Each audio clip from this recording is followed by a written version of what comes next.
Saying he's not as bad as people think, especially with that EX dropkick. It really is a scary jump scare of a tool. But here's a jump scare of a character starting off with Clark here on. Is it Chavis or Chaivs? Chives. I think I'm gonna go with Chives. Yeah, Chaivs sounds good. Oh no, big punish to start things off here for Boomcube. Already has Chaivs in the corner here. Here we go, that classic Kyo pressure that we've gotten so used to. Clips him low with the stand B. Let's see what's for breakfast.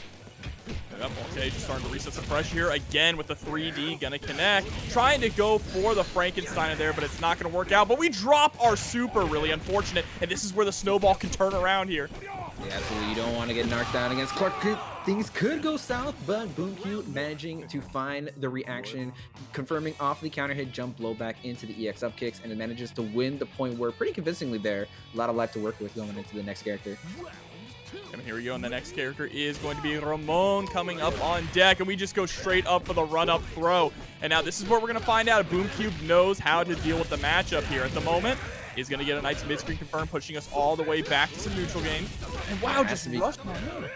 Has to be careful though. Look at the meter on Chaivs' side there. You know, we were talking about how scary that EX dropkick can be, right? Oh, tries to go for something there, but unfortunately, the jump low back gonna perfectly defend Boomcube there from the offense, and that's gonna be a kill for Boomcube. Going into Terry with all of his characters still alive. Last hit of the Rekka doing just enough, and this is looking like a Kyo match, all right? Yeah, absolutely. I think Kyo might have more OCVs than any character in this game at this point, but here we go. Get the up kick juggles. Already has the pressure in the corner. No need to spend any meter, right? We already have 3 extra characters. We don't need to get too greedy with it. Yeah, absolutely. I mean, at this point, everything he's going for is extra credit, right? How much damage can you get on Terry before Kyo decides that he's done his job?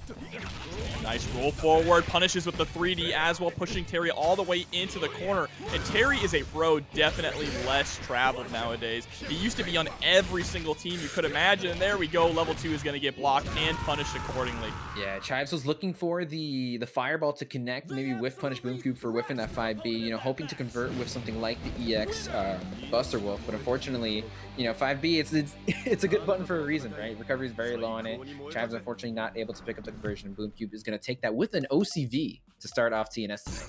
Yeah, and it looks like we're going straight back to character select here for Chaivs' side. I wouldn't be surprised to see us drop Terry or even drop Ramon, right? I think Clark is a really good position to play on point and pretty decent against Kyo, but you just need to be able to set the pace of the matchup as Clark, and Boomcube was just absolutely smothering him the entire time.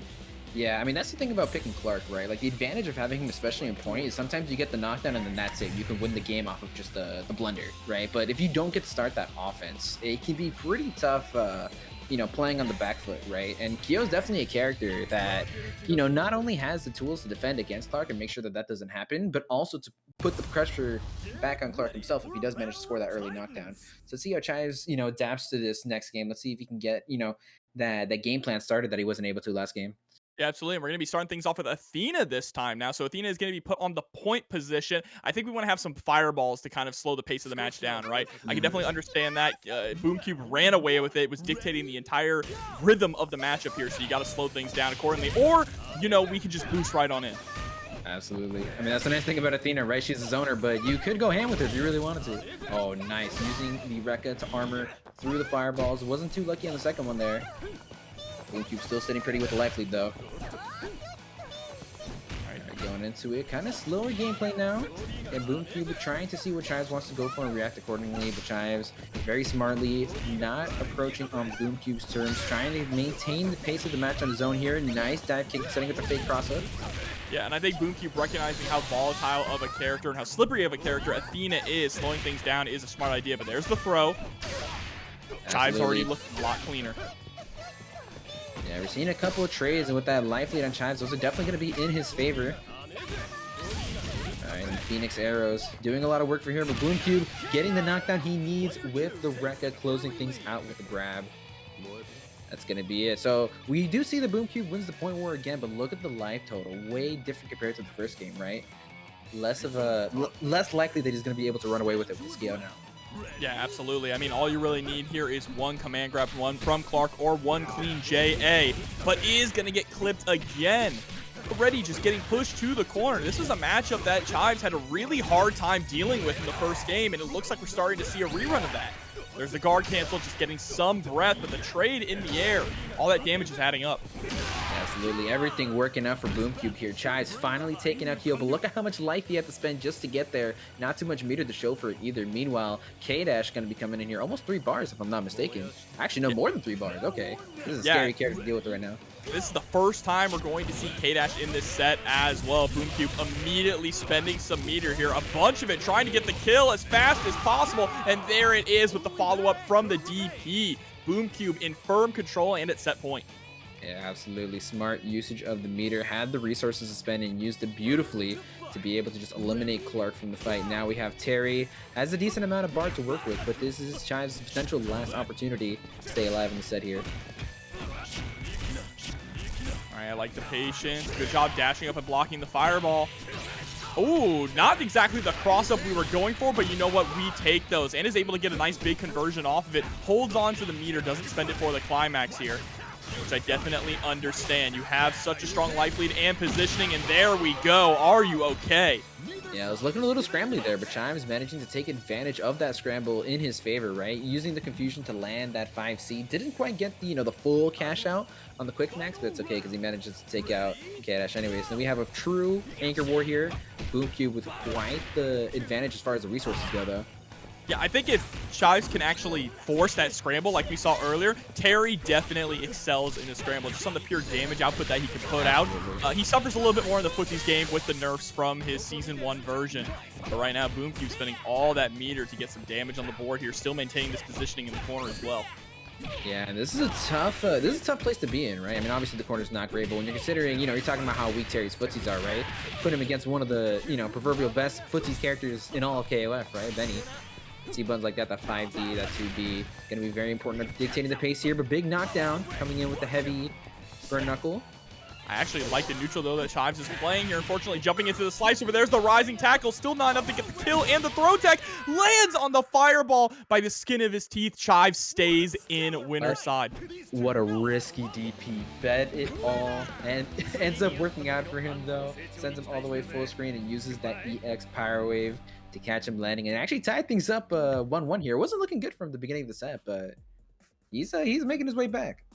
Hey, that is a true Terry Bogard through and through, right? Yeah, Terry absolutely. players, Ken players, they're all built from the same cloth. Soul players too. That pipeline is real, all right? No, it is real. Hey man, listen, sometimes all you want to do, you want to punch a dude in the gut and you want it to do 1 billion damage. And you want fire. A lot of fire. It's a carnal desire, right? Oh my goodness, immediately catching the teleport at the beginning of the round. Dina hasn't been a factor in the set for too long, but it looks like Boomcube's already starting to get into Chaivs' head with this character.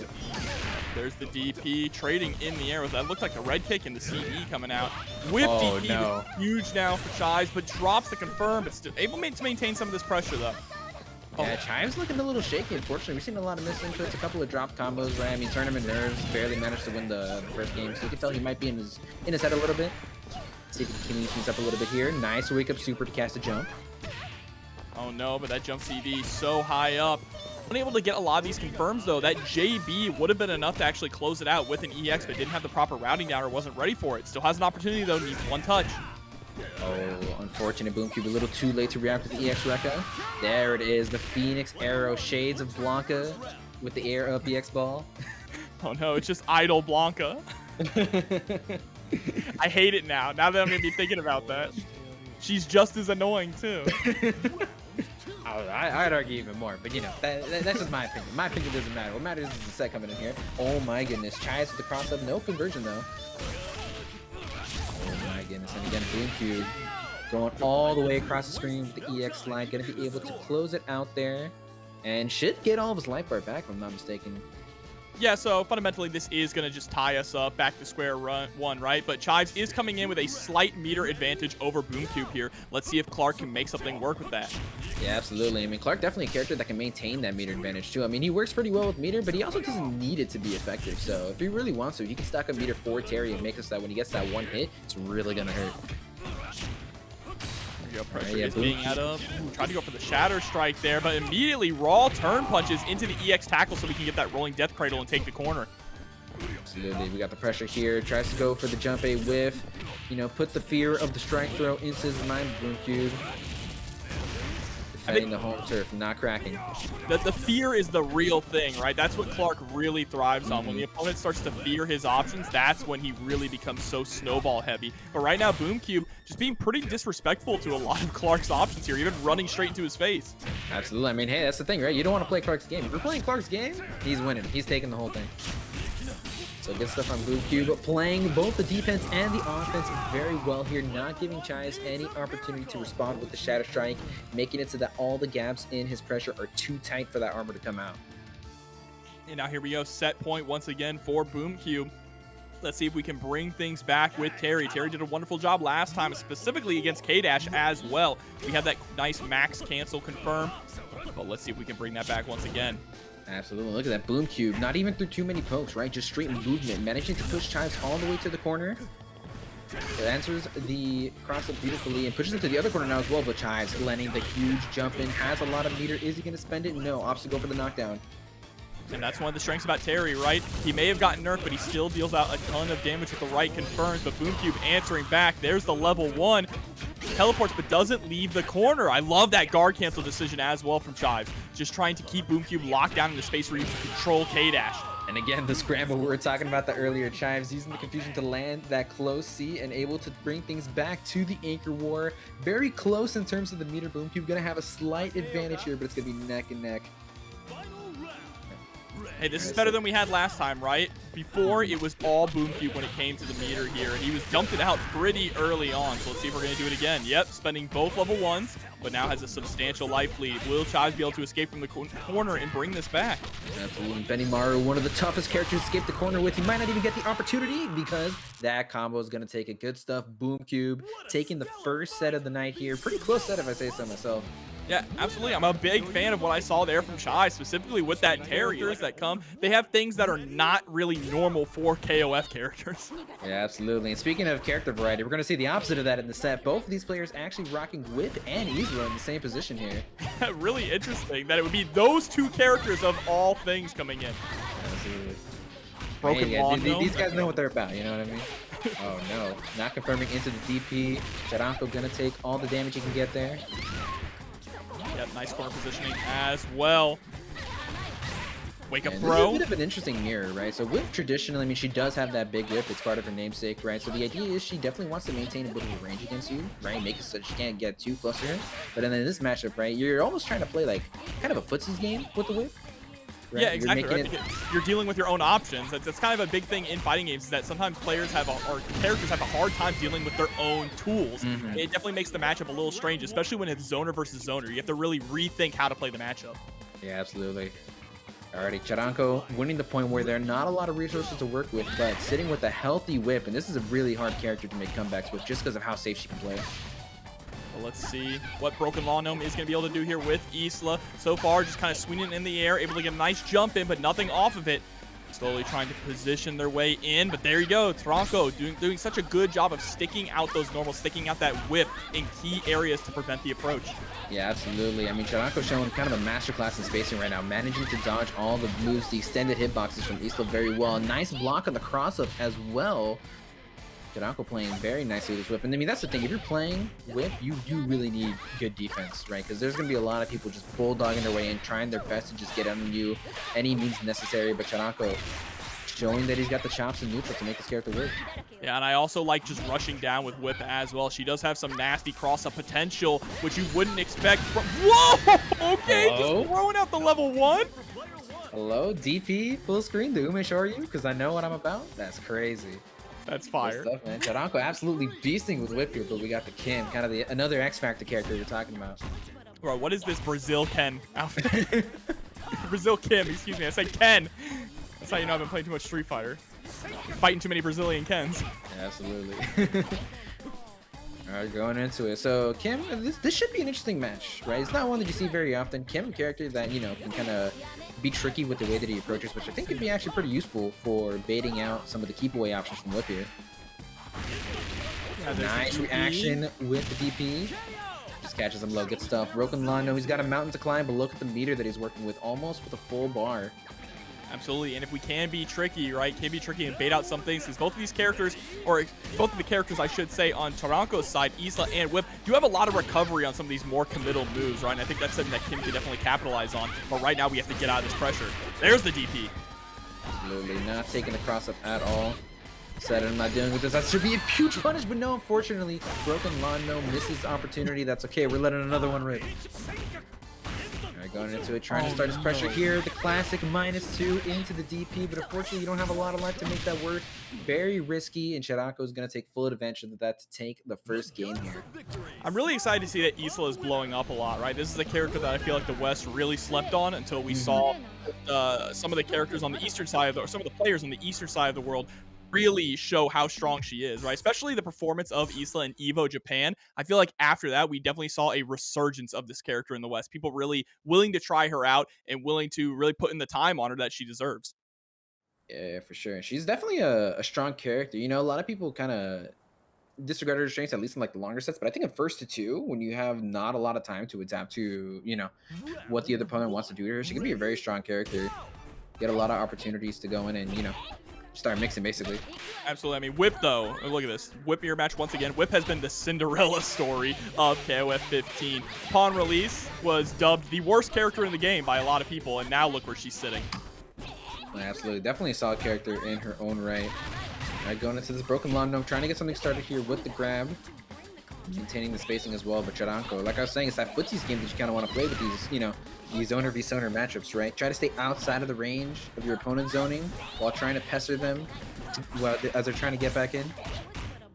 Yeah, and I think that Charanko is doing a really good job of weaving back and forth, too, with that footsies game, forcing BrokenLawnGnome to whiff big options and then jumping right in to try and establish some pressure. I have a punish opportunity there, but decides to go for the double jump, mix up his movement opportunities there. BrokenLawnGnome with the big jump CD. We have quite a bit of a slow game already, down to 23 seconds on the clock, and not a huge amount of life gone from either player. Yeah, and really unfortunate they're getting two jump-ins that both connected, but no confirm on either of them. Just didn't believe in it. Funky cross up there, but BrokenLawnGnome is able to block it. Still, time is ticking down, and LawnGnome needs to make something happen. Yeah, if you notice, Charanko slowing things a lot now, doesn't really need to do anything. He has a pretty comfortable life lead. Even if he gets smacked a couple times, he's still going to walk away with the point war one. Oh, big cross. Is he going to do enough damage in time?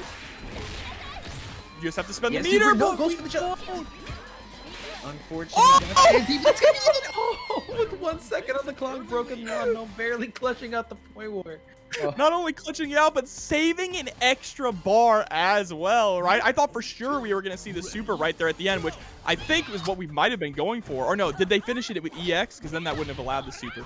No, it is weird because he just got a stand D. So I think he tried to go for the super, but he probably messed up the input or something like that. Alright, but Charanko immediately firing back. Look at the meter advantage, though, on BrokenLawnGnome. Like you were saying, the fact that he managed to survive without having to spend that super is going to give him quite the advantage going into this, and gets a good clean hit at the start of the round with that 2C.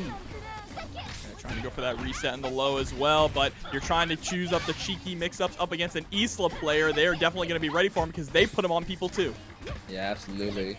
Noticing BrokenLawnGnome is also going for a lot of these layer 2 options pretty early on. I mean, they can be pretty effective, especially against a strong player like Charanko. But you also gotta, you know, keep in mind layer 2 is at its most effective when you've already been running layer 1 for a while, right? So sometimes you gotta run that classic, you know, short hop, strike throw pressure, right? Before you go for the crazy things like the cross-ups.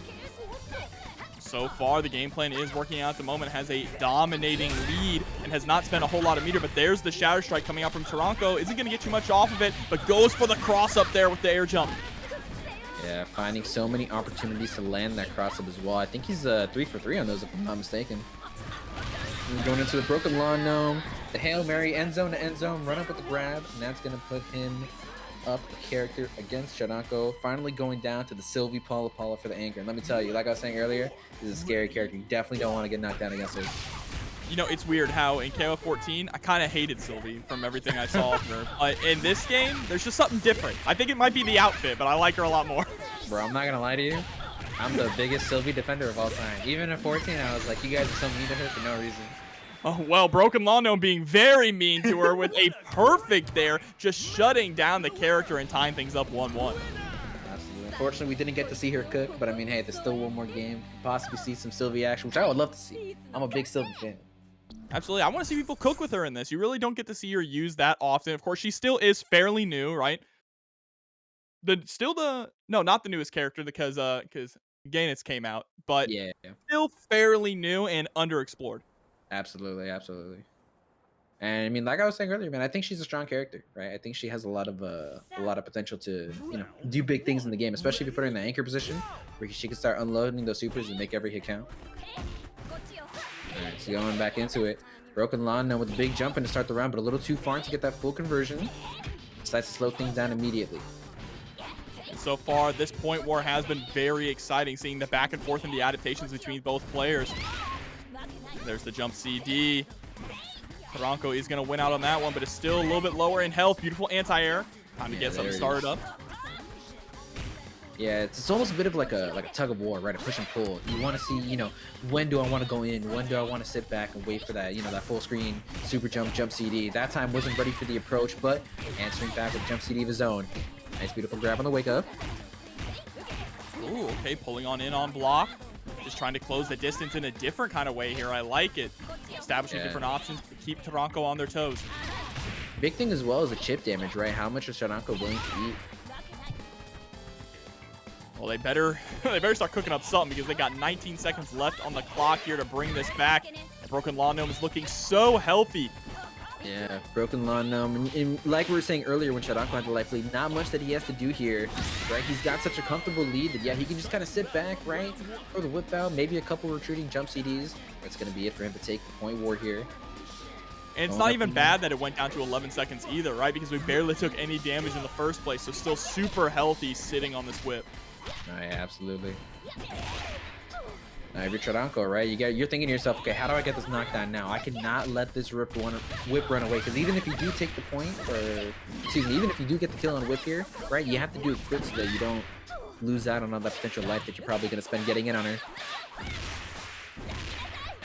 All right, how much are we willing to spend though? Just the EX, still a grip of damage, but what a whip here. That should be a dead whip. Oh no, it's not to spend anything on it, but that's okay. The can has the meaty, gonna chip whip out, and now we got an Isla v Isla situation once again. Like I was saying earlier, managing to kill her, quick enough so that you have a good amount of life to work with. Nice anti-air there with the 2C. Look at the amount of meters sitting here on BrokenLawnGnome's side. It's a fully loaded shotgun. Chekhov's gun just waiting to be launched. Absolutely. Are we going to go into the level 2? No, not quite. Opting for the hard knockdown. And the mix works out this time. BrokenLawnGnome, after fishing for those cross-ups, finally landed one, put the fear in him, and then uses that opportunity to get the same side, jump C, and take that character out of here. Back down to Sylvie with 3 bars. All right, Sylvie, are you going to get the chance to play the game now? I'd love to see it personally. She's got resources to work with. All right, there we go. One of the best tools that Sylvie has, the jump CD, massive hitbox on that. And of course, getting a knockdown. Still just getting clipped by every stray button that LawnGnome puts out. Stays same side as well on the jump in. Charanko definitely expecting the cross up. You're dead. All right. Wow, good stuff to BrokenLawnGnome. I mean, like I was saying, going for the cross up. The whole set basically going for the same side the 2 times that it mattered. He's going to use that opportunity to take the set there. Wasn't looking good for him. Now he's just a promoter. He's just Macho Man, but he can still put in the work. But things are going to start off with Dinosaur versus Luong, which, yeah, this seems like a horrible matchup. It's pretty tough, right? I mean, Luong, those long legs, able to keep you out, pretty consistently. Meanwhile, Dinosaur, character historically that hates being kept out. Has to try and get in there, land those grabs, land those strike those situations as much as he can. Things are now looking good for SparktanZX immediately. Lokof getting the combo off of that trade. Oh, nice roll punish as well to seal the deal. Still actually has quite a bit of health to go through. Yeah, Dinosaur is a beefy boy here. There's a splash jumping on in. We still have an opportunity to bring this back with just a few good reads. Tries to go for the swipes. Nice backdash to just get out of harm's way. And what a sweep. Wait. The matchup knowledge? That went under her kick? The matchup knowledge using the sweep to go under the medium kick? Oh my god! Pause. My man might be onto something. In his in-game name, what is that? Designated pile driver? That is... Alright. Wait, that's kind of godlike. I didn't even realize. Designated pile driver. I'm a fan. I'm a fan of SparktanZX. SparktanZX. Let's go Spark. Oh my goodness. Dinosaur all the way from across the screen. And the leap is a good call, too. When you're seeing Lokof just sitting back and doing low snake arm over and over to build up meter, why not just do the leap on him? Oh, no. Rare case of the grappler getting grappled. Good stuff, Lokof tying things up here. Gonna get most of his health back as well. Slight meter disadvantage, but it's okay. We can roll with it. And now it's time for Ramon to come in. Ramon with 2 bars to cook. That's a good amount of EX drop kicks if we want to use them just to get in with neutral. Yeah, absolutely. And you gotta be careful about building the meter with the snake bite things too. You know, you let them rip one too many times, you're gonna eat those shoes to your face.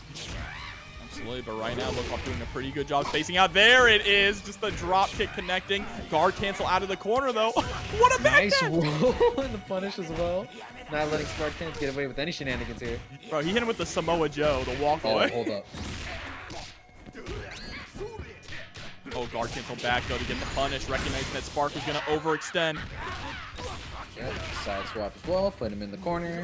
And any good hit's gonna do it here in the jump D. Not sure what he wanted to wake up with, but unfortunately not working out for him. Lokof taking SparktanZ to his last character. Still sitting pretty with that Yamazaki. Quite a lot of light to work with. Antonov coming through. This character, not great by any means, but boy does he dish out damage. Yeah, absolutely. Had a good opportunity to go for it as well, but unfortunately not quite close enough to get the pickup off the 5D quick max. Good jab check. Doesn't get too much off of it though. Yeah, it's basically just gonna get some safety there, some plus frames. Nice, going for the splash as well. Yeah, that very tricky option from Antonov there, right? It's very active hitbox. Oh, and the super conversion as well. I love it, using the punch there to actually close the distance so we can pick up with the super. Wow, beautifully timed roll to avoid the shockwave. Look at the way that he is playing this character and the way he's utilizing shockwave just to cover all the rolls from Lokof, recognizing how roll happy Lokof has been so far in this match. Like I'm saying, man, it's a pretty tricky tool, right? It's one that you think you're ready for, but then, you know, the Antonov player changes up how they like to go for it. You know, they use it a little more, a little less frequently. Next thing you know, you're getting clipped by every shockwave that they go for. Yeah, but right now getting clipped by every single button that Geese Howard is putting out, and now you are here in the corner. Geese has some phenomenal buttons, phenomenal neutral. I struggle to see how Antonov is going to swim his way out of this. He's going to have to brute force it. Yeah, absolutely. He is going to get a huge reward if he does manage to get in, though. Oh, almost low profile jump CD. Oh, no. Right, not a lot of life to work with. SparktanZ cannot take a trade here. Unfortunate. As soon as I say it, Lokof swinging with the 2C. Managed to get the anti-air trade to take the first game here. Yeah, but Spark definitely hot on his trails there. That was not free at all, right? You had to fight. Yeah, Lokof had to fight for that. Absolutely, absolutely. I mean, if I didn't know any better, I would say that that matchup looks pretty good for Dinosaur, right? The point war against Luong, with some of the technology he was busting out here. That 2D was insane to go underneath the kick. My jaw actually dropped when I saw that. I was like, hold up. You won't do it again, though. Oh, I think he will. Let me see it. I want SparktanZ to prove me wrong. Going back into the second game here. Oh, where are you going? Quit backdashing against me, bro. Uh-oh. I like that. The shoulder check using the armor. Getting a cross-up as well. Straight into the EX claws. Bro. Good amount of damage here. Has Lokof in the corner as well. Luong character not really known for making great comebacks. At least not until she gets the hit, right? She does get the hit. She can kind of put you into the blender with the, you know, cross-ups, little jump fakes, right? But she does need that good hit like I was talking about just now. Managing to clip him low. Still not going to be enough, though. Oh, no. We try to go for a reversal. A Hail Mary there from the Dinosaur. But he's been put down, and now he's extinct. Unfortunate. Bring back T-Zone. Truly a sad day for the Dinosaurs. Oh my goodness. Tries a full sender with Ramon at the beginning of the round, but Lokof immediately. This is the kind of energy we need. There's the wake up EX drop kick. Tries to go for the MP jump command. How did that not connect? SNK. I need you to look at what just happened. I need you to give some love to my boy Ramon. Yeah, this is why Ramon's not good. Give him a pre-nerf rock command grab length, okay? Oh, hell no. Don't do that. But there we go, Ramon. Making quick work of that Ramon. Didn't get to play too much in that set. Now Antonov trying to save his team here. Oh my goodness, big hit to start things off. There's going to be a huge amount of damage. Oh yeah! Tries to go for the command grab. But already ready with the up back to avoid the command grab. Oh, and I like the jump back to try and avoid the shadow strike and throwing out the big right hand there with the standing C. She got duffed. That's crazy. For him with the big show knockout punch. Absolutely. Spartans surviving with all this health still on Antonov, but not a lot of meter to work with. And Yamazaki, very hard character to deal with right when you're behind, because any one hit he gets, you know he's going to put poison on you and make your life so much harder. Yeah, but now that this meter is gone, it's going to be a big struggle here for Spark. Antonov relies on having access to that meter to dish out that massive damage. Yeah, absolutely. Gotta play things a little safe here, right? Mostly play, yeah, get the hits where you can, right? Not gonna be able to do too many cash out damages. Or cash out combos, I should say. I like how Spark is basically utilizing CD at every single opportunity to cancel the special moves in neutral, right? Just to mix things up so you never know what's coming next. We're gonna skip past the 2D trading with a Shadow Strike like that? Yeah, you know, it was... I'm okay to not mention it to viewers. Look, man, I play Antonov. It hurts. And this hurts as well. There's the level 2. Lokof is going to take it. But what a performance there from Spark with the full Galaxy Wrestling team. I'm entertained. I had fun that day. That's really all I can ask for. And we got to see a lot of great stuff. It can be tough, man. Clark, I mean, he's a not liked character for a reason, you know? Absolutely. Oh, I like him. We at TNS I'm not going to say I share that opinion, but you know. We very much like Clark here at TNS. Alright, DarkAngel. I'm liking that. The spacing on the CD, if you actually space that far enough for Kyo, that can be plus on block. I think ShadowKing is well aware of that. Nice, confirm it's an EX red kick. Yeah, incredibly privileged character here, Kyo Kusanagi. And the CD blowing up the Frankensteiner there. Clark just getting steamrolled. Tries to go through something with the invincibility, but DarkAngel a little too spaced out. Really strong footsies from him. He's displaying here early on, and that's going to be able to allow him to take out Clark pretty convincingly with all of his life still on his deck. Let's see now. Go, the safe. Nice safe jump. Yep, looks like Iori is going to be sent to the depths as well if we're not too careful. Stare down. Nice tech from both players. Tries to space out the blowback like he was doing earlier. A little too far away, but ShadowKing not quite ready with the reaction. The offense just a little too impressive. And here we go. It's all up to Yashiro, though. But if anyone can make a comeback here and make a reverse OCB, it is definitely Yashiro with 4 bars. One of the strongest rushdown characters in the game, but going against, again, same thing. One of the strongest rushdown characters in the game in the form of Kyo. Absolutely. But I mean, Yashiro is definitely a character that can give Kyo a run for his money, right? A lot of Yashiro's better buttons, you could argue, are actually better than Kyo's, right? And, you know, just the damage differential so big, but not going to matter if ShadowKing doesn't get the good hit here.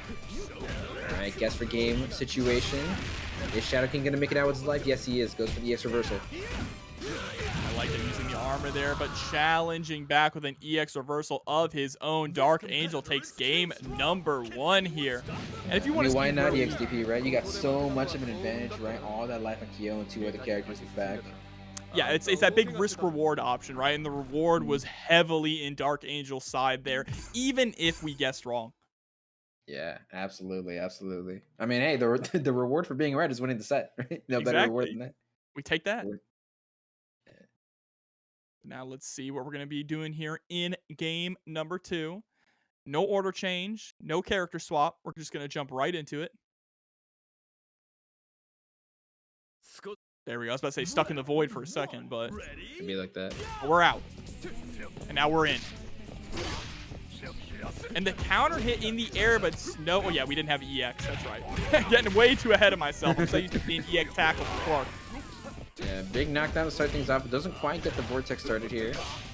Another opportunity here. There we go. ShadowKing setting up the wall with his normals there. All right, 3D in. Gets clipped by the second hit, though. That would have been a good opportunity for ShadowKing to go for a punish.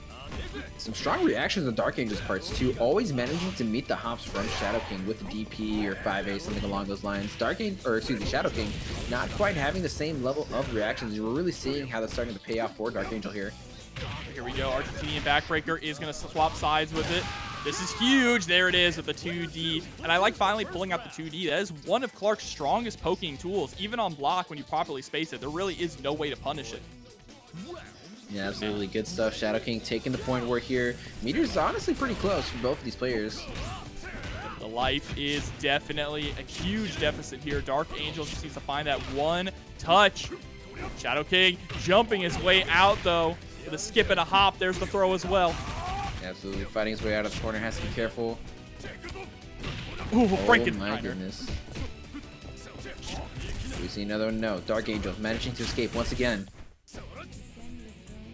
ShadowKing definitely putting in quite a bit of work here with the Clark. Nice reaction with the jump A. Going to be able to combo into the rolling death cradle as the corner here as well, and tries to go for some shenanigans. You know, whiff cancel, stand blowback into the armor point grab with DarkAngel. Already one step ahead, not letting himself get, you know, fall for the tricky stuff.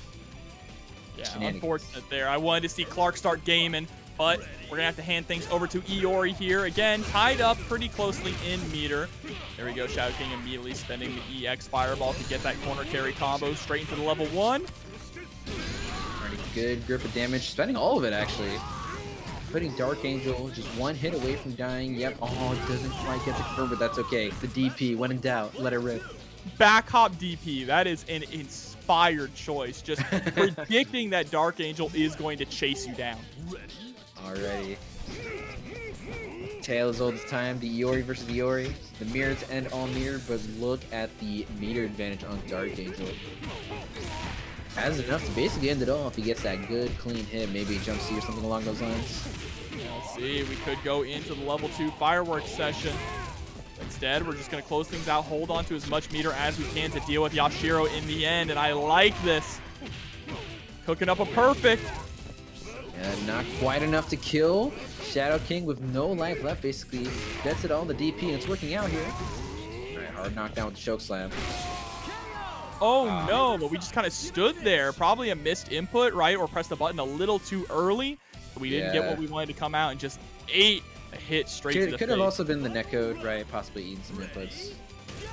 Yeah, of course. You know, it is good rollback netcode, but sometimes they giveth and taketh away. Right.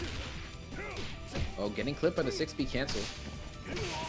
See, is he going to be able to fight his way out of the corner? Doesn't quite get close enough for the confirm. That's going to be unfortunate. That's going to put him back into the corner.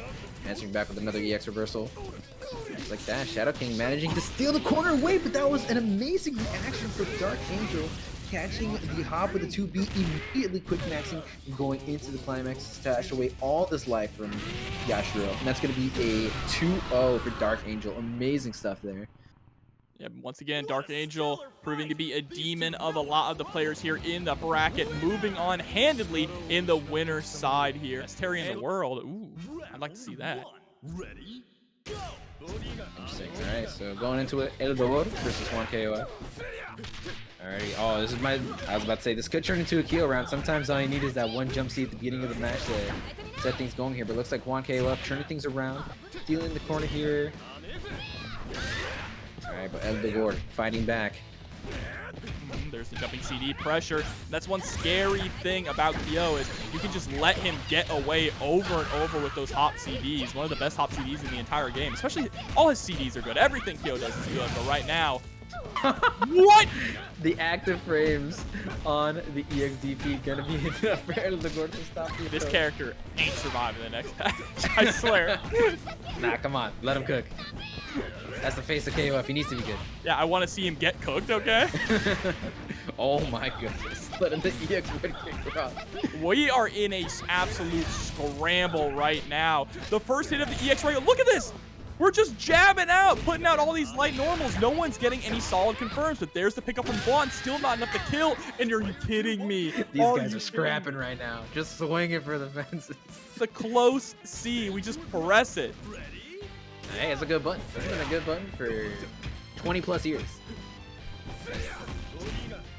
Alright, but now Juan just needs to find this touch to tie things up. And there it is, the trade, but that's alright. We'll take that trade. We're getting the health back anyway. After an absolute wild point war, let's see if things will start to slow down here. Both these characters on their mids now. Big quick max confirm. Dogor gonna get a nice grip of damage for his troubles here. Yuri, say it all the time here. She deals way more damage than you would expect from looking at her. Absolutely. She deals all the damage, gets a life lead from you, and then just spends the whole next, like, entire round, basically, just running away and being super slippery. Really hard to pin down once she starts moving around like that. Absolutely, and those charged fireballs also to try and bait out the... Being able to mix up the timing of your fireballs at will is so huge. Yeah, absolutely. Juan KOF down to his anchor, but he's got all the meter in the world to work with. Any good hit from him is going to hurt. Absolutely. I love these backdashes as well. Straight into the charged fireball. Sometimes a quick fireball as well. Juan trying to inch their way in. Able to get a pickup there with the OTG. Yeah, choke slam. Setting up the good Oki as well. Nice whip punish with the Rekkas there. Alright, we're seeing some of the classic hot pressure. Dogor answering back with the full jump backwards in the corner. Another quick max. To secure the life lead once again. Nice mix with the empty low. Doesn't quite get to confirm though. Again, just going for the dive kicks there with the demon flip. But the 2B quick max confirm, but does it actually confirm it? That's the commentator's curse coming out. Unfortunately, spoke a little too soon. Tried to catch something with the climax. I think he was expecting a full jump, but Dogor baited it out perfectly with the dive kick to cut the jump short.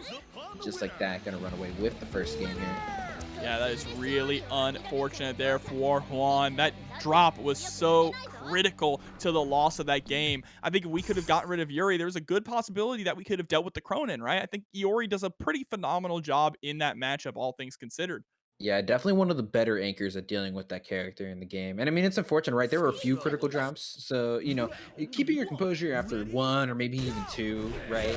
You know, not that bad. It's kind of what's expected of a, you know, strong player of Juan KOF's caliber, right? But, you know, all those drops just back to back like that, that can crack anybody. Let's see if Juan can bring things back. There's the jump CD. Oh, I like it. Causing the whiff there.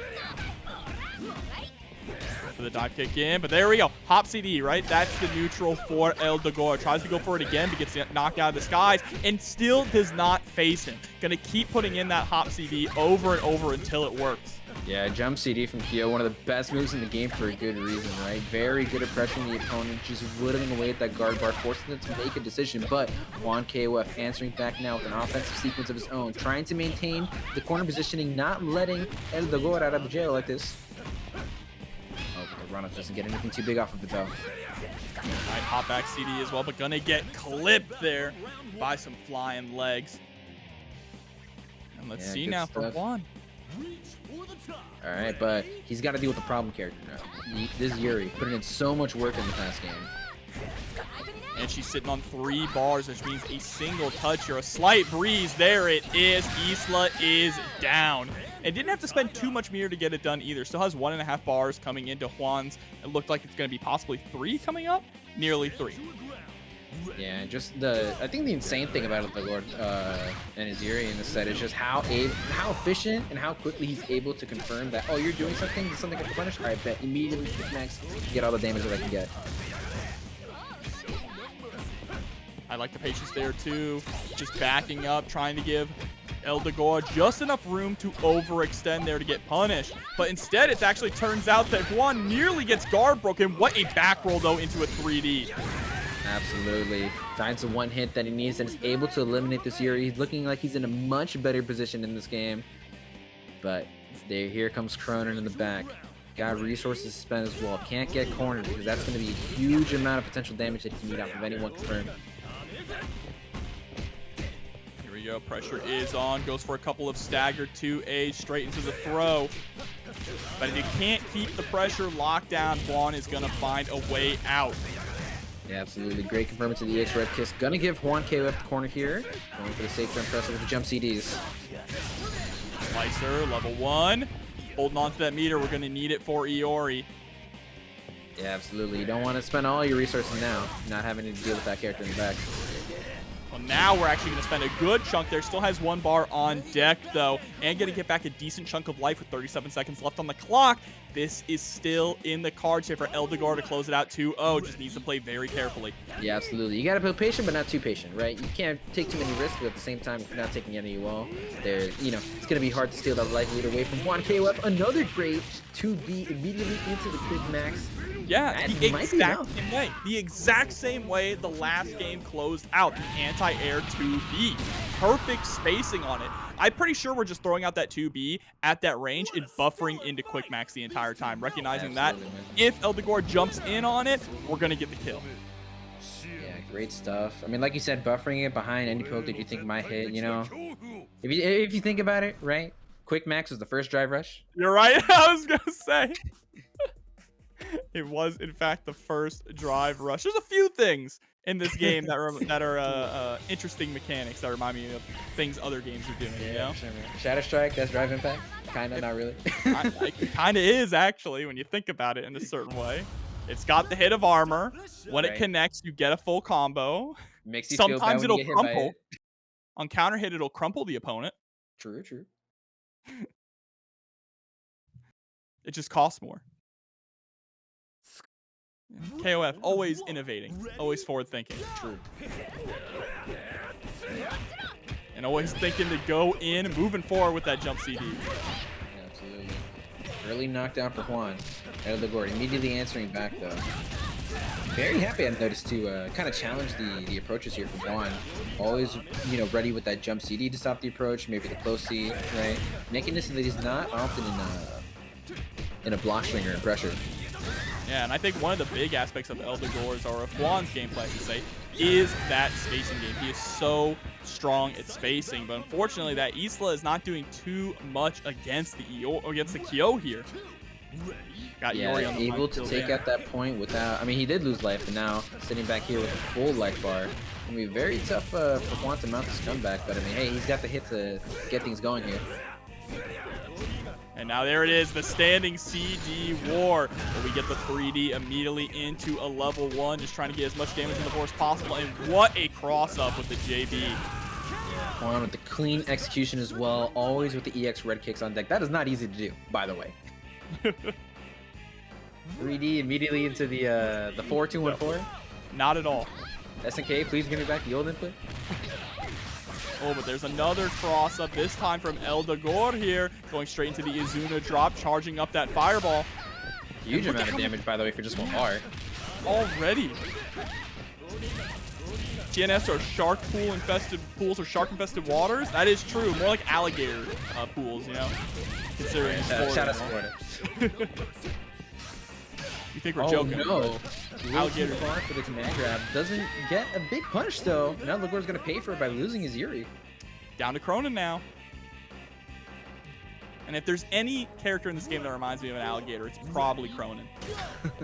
A whole lot of bite. I was about to say elaborate on that, but I see what you're saying. You're onto something. He's got strong jaws, is what I'm saying. Right. Well, on block with a heavy slicer. Grab, are we gonna see the overhead? Yes, we are. Stomp the yard. No, a little too slow on that. Uh-oh, we're putting ourselves back into the corner, and a well-placed DP there is going to be able to get rid of Kyo, and we are down to final game, final round for both of these players. And this is going to be a lot more tough than last round, right? So playing against Krohnen when you have the life lead, not too bad, right? Because at the end of the day, Krohnen's kind of a defensive character, right? He can approach, but it's not a strong suit, right? Playing against Krohnen when you don't have the life lead, a lot more tough, because now you're going to be forced to take some risks that you might not be comfortable making. But Juan KOF, that might not matter to him because he's got Dogor in the corner again with the 2B anti. And look at how much he was able to take away from it. And the EX command grab to blow up the 2C. They call it Scum Gale for a reason. Oh, but we wake up with the gunshots, keeping ourselves alive, but it's not going to matter. Just throws out another fireball. And Juan is able to take it 2-1 over Dogor. Yeah, put it on a clinic. That was a masterclass Iori gameplay. But I'm happy to see that Tamago still rocking her and making her work. Yeah, absolutely. And I'm definitely, I think you mentioned anti-airs, and that really hits the nail on the head for me. Her anti-air game, it's like second to none almost. Deals so much damage on just a straight anti-air hit. But there we go, nice air throw. Does a lot of damage, also very reliable, right? Very rare that it comes to faster. There Alright, going into Tamago. Early advantage here, just barely enough space to slip into the corner by accident, and Elotes gonna take full advantage of that, but Tamago firing back already. And the air throw again on point, going for the JV into the dive kick, and be able to close out round number 1 and getting plenty of health back in the process. Egg versus corn. Yeah. Into it, Tamago, yeah, playing a very defensive game, not letting Clark get near him at all, using the air Ragenkens. Almost playing a zoning game with him a little bit. I know, definitely an interesting way that I haven't seen Benimaru really played recently, right? But Tamago kind of is the one who put Benimaru on the map in 15 when people thought he was pretty weak.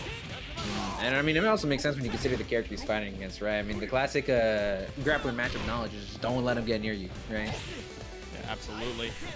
But Elotes gonna try and force his way in. It's what Clark does best, utilizing that JA, but you have to watch out for those DPs. Nice back roll to avoid the slicer.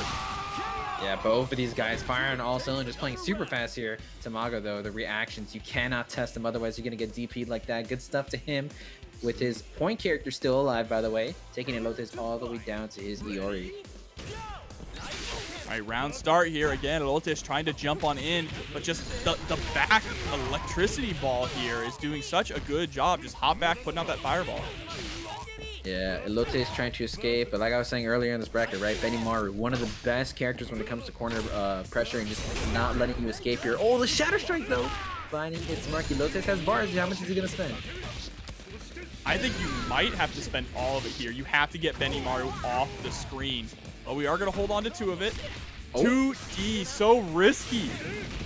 Tries to go for it. Saw him go into the air. He's like, oh, he's in the air. That means I can anti-air, right? But unfortunately, Tamago with the air Ragenkens again. So tricky to catch Benimaru when he's going for that option. He's going to be able to take that first game there. Yeah, and it's interesting because we had a good idea there to go for the DP. Just the spacing was off, but what's not off is Reiki Kito coming through with the 23 months. Thank you so much for the continued support, and enjoy those emotes. Someone asked in chat, I am not the Strive Danny from Mexico. That's Danny with 1 N. I'm Danny with 2 N's. That's the difference. That's how. And 5 Ds. And 5 Ds in the front. That's the other important distinction. Danny with 2 N's and 5 Ds.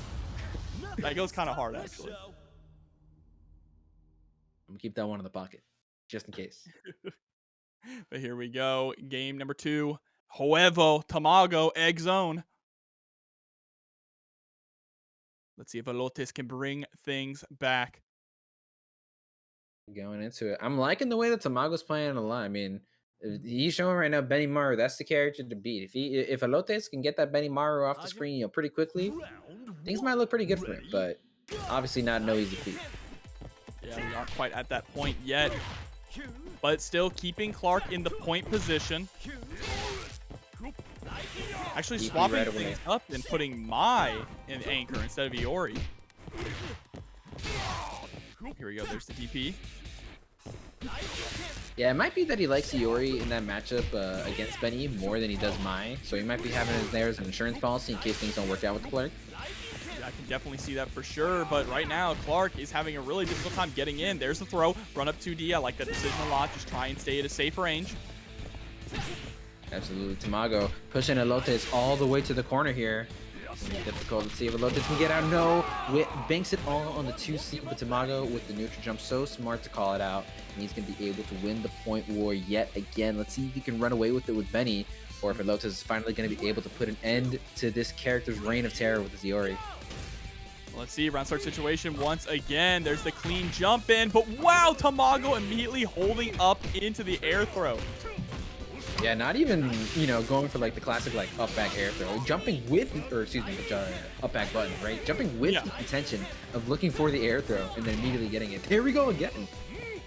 Tamago, the reaction to the jumps is 2 on point. Another one. 3 air throws within about 10 seconds of each other. Also the harassments here with the JV into the drill over and over. Elotes is having a very difficult time figuring out how to navigate neutral against this brand of Benimaru. That was so gangster, the slow walk up into the 2B. Tamago absolutely scrambling Elotes right now. Damn. That's You like that one? I do like that one. Thank you, thank you. Alright, man, Elotes with the Mai here. Put her on point for a reason, right? Let's see what he's got with Anchor Maya, see if he's got any confirms that he's looking for, especially Climax can be a decent option to throw out against airborne opponents as well, just because of the fact that it tracks and actually anti-airs opponents as well. Yeah, nice 2B pressure. I like the backdash. Gets the crumble, the punt as well. And the drill come through. And there it is. Double OCV for Tamago. Things are looking sunny side up as he goes on in this bracket. Yeah, not much can be done there, unfortunately. Not a whole lot of life that you're working with. It's tough. Absolutely. Neutronix coming through with the sub. Thank you so much for the full year. Happy anniversary. All right, Rino, of course, going to rock the patented double Yashiro Ash team. Two Yashiros in a trench coat. So here we go. Jump back there with the JD. Trying to set the Ilgi up there with the heavy projectile. Doesn't quite land its mark though. Rino going to be able to answer back. Oh my god, what a disgusting crossover. I mean, par for the course for this character, right? But it doesn't feel any better anytime it hits, right?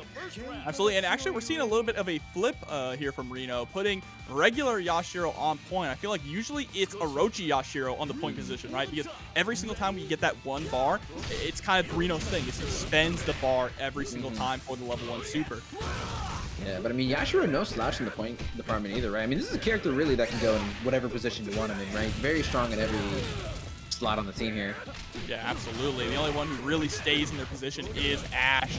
But right now, it looks like Yashiro's about to get sent to the back of the line. There's the pickup. Kiss of death.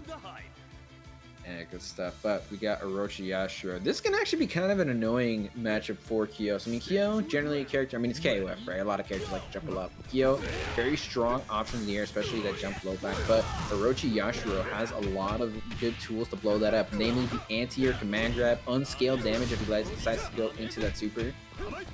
So I want to see if Rino has those on deck here. And already also has all the great buttons that Yashiro has as well, right? The standing C, the 2C, the jump C. Yeah, absolutely.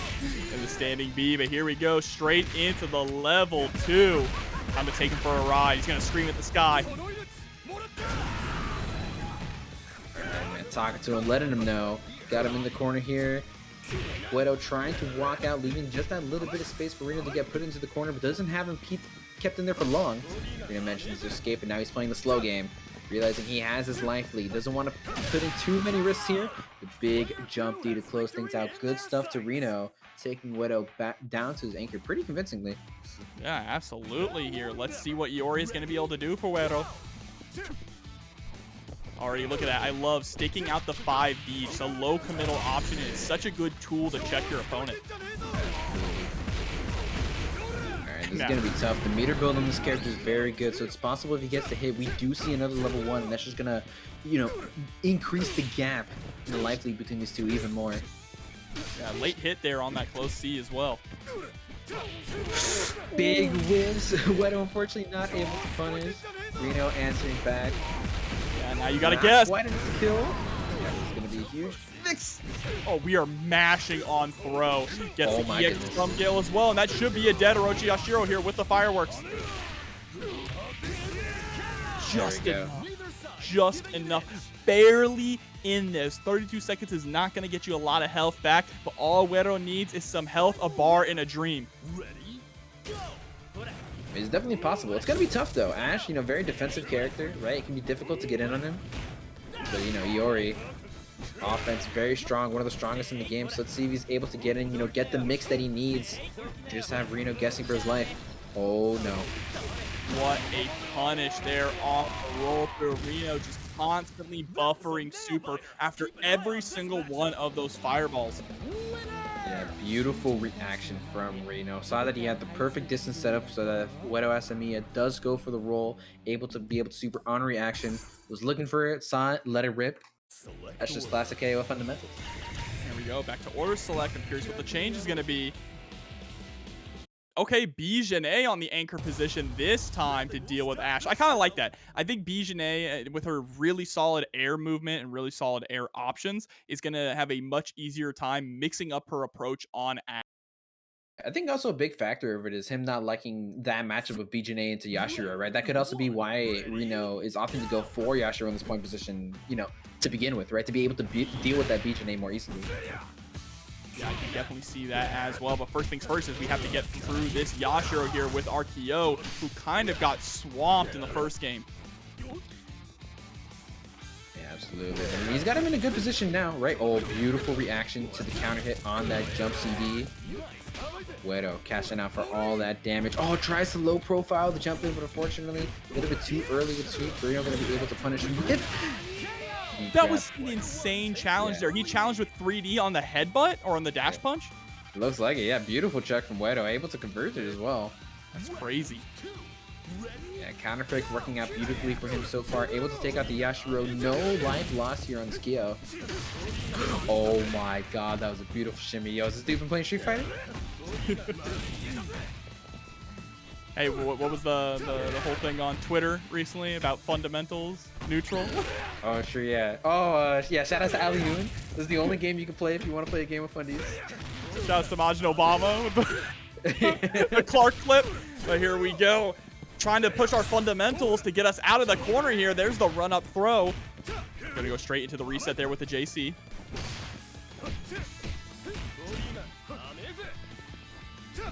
Going into it. Rino. That was a Beautiful stage positioning here. Backing Wero all the way back up into the corner now. He just needs one good knockdown, though, to get things started. Yeah, you can see the patience. Rino does not want to overextend. Okay. Oh, I like that. I like it standing there menacingly.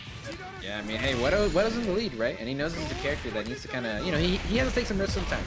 He wants to get him to do that big damage, right? He's going to be looking out for Rino, though.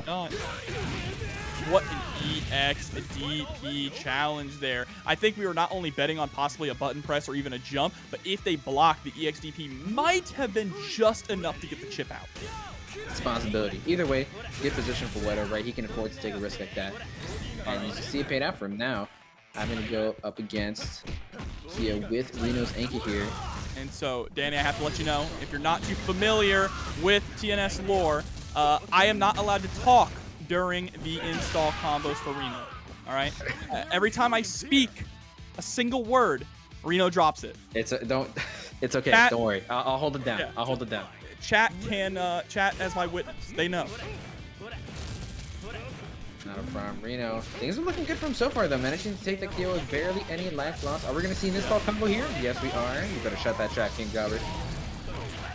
All right, things are looking good. I think the execution's on point so far. Oh, where you actually are the first. That's crazy. It actually is just you.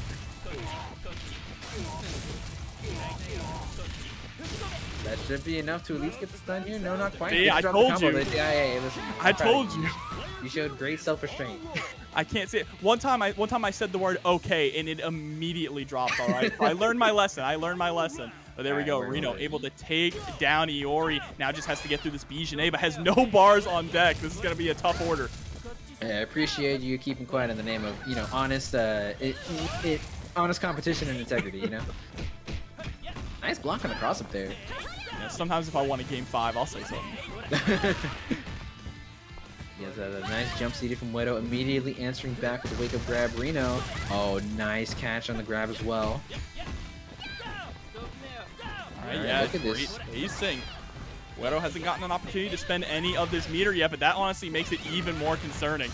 Yeah, and I was just about to say, for the first time in the set, Rino actually in the lead, but Wero might be slow to be stealing that away from him. Oh, Here's no. the low. Tries to go for a reset there with a hop in, and those are the kind of risks you have to take when you're low on meter. Nice anti-air. And like I was saying, Rino finally with the lead. Now he has the opportunity to take things a little bit slower, but Wero managing to scramble his way into the corner. Rino betting on the flash kick. Things are working out for him so far. Yeah, there you go. Ball all the way back to the other side of the screen. Tries to go for the kiss of death, but our back is in the corner. EX crack shoot after EX crack shoot. Oh, trying to chase him down, but unfortunately not Trade. able to quite get to him. The trade gonna work out in Reno's favor. And Rino While on is the topic, hey, SNK, you know that EX trash shoot you took away from Terry? What's B.Jenet still doing with that? You know what I mean? just- 60, 80, you already spent as much as an American Airlines flight. It's Robert, I'm telling you. All right, going into it, we got Juan KOF here versus Robert, another top 8 qualifier. Two very strong competitors. All right, going into it, we got the Kyo War here. Juan KOF with an early advantage, but Robert immediately firing back. No! Oh, did that a little bit too soon. Gonna get punished for his troubles here. Nice confirm, Juan. Always having those EX red kicks on deck, and finds punish on the roll as well. Alrighty, man, good stuff. Juan putting on a clinic, just, you know, that's how Kyo works, right? You get the knockdown sometimes, and you just take it all the way.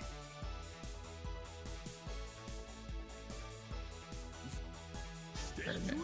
Going into the Krohnen.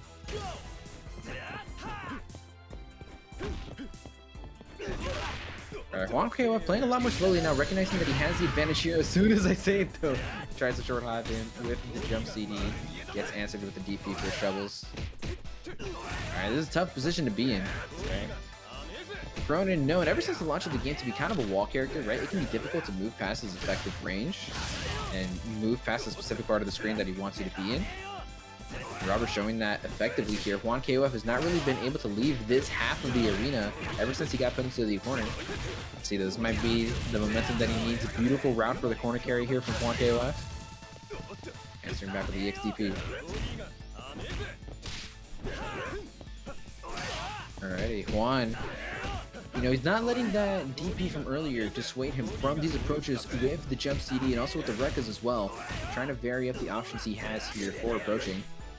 Yeah, and there's a nice 2-8 as well. But of course, every single time, Juan is going to be able to try and challenge those jump-ins. Nice back roll. Goes straight into his face with the run-up CD. That was dirty. The short hop into the command grab, not quite enough to take it. There it is. Reversal with the C Rekka. Gonna be enough for Juan to put Robert onto his last character here. Kyo, not with a lot of life, but I mean, this character already did way more than he needed to. Absolutely, but I've seen so many Iori OCBs, reverse OCBs, and count Robert out yet. But Juan's making a pretty good case right now. EX upper legs, goes for the DP, but doesn't spend the level 1 super, wants to close it out in the next confirm. Yeah, that was beautiful. Walking just barely back enough to make the grab whiff to get that 2B. Doesn't quite get too much off of it though, and unfortunately gonna lose Kyo there, but sitting on quite a mountain of a lead. This is gonna be very difficult for for Robert to bring back. So we do have nearly 4 bars on deck. Means that level 2 fireworks is going to be absolutely brutal. Difficult part here is actually catching Isla. She can be a little slippery, but there we go. Clips with the 2B. Yeah, the classic, beautiful anti-air there. Opts not to spend too much as far as the bar goes. Evening things up and wants to save the bar for the Iori in the back, but might not even be able to get to do that. Juan KOF is going to close it out with the level 2. Good stuff. Yeah, air super, such a strong option there. I was just going to clobber your ass and go. Why you got to make it so hard? I feel like I say this every week, but I have to stress it every single week. I love just how mean all the KOF characters are. Even the good guys, the quote-unquote good guys, are just huge jerks.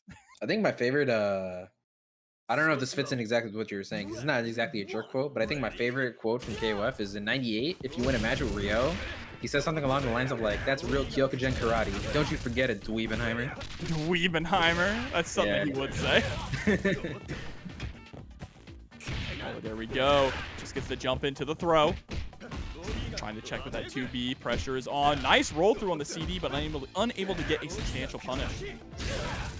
Oh, bets it on the third follow-up. Actually manages to catch him pressing something.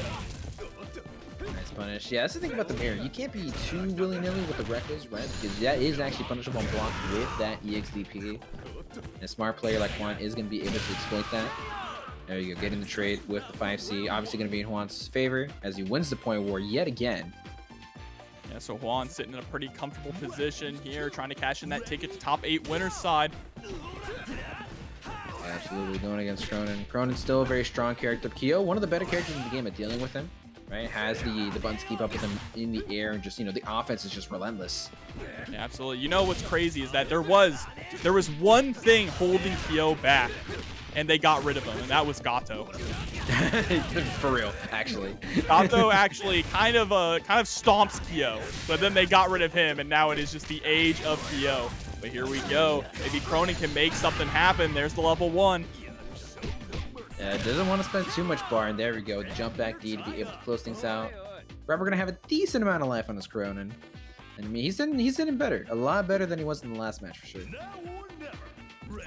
Yeah, has a whole extra character here. Only about a quarter of a health down. Make that almost half. Slide on in. Challenge again with the crouching A.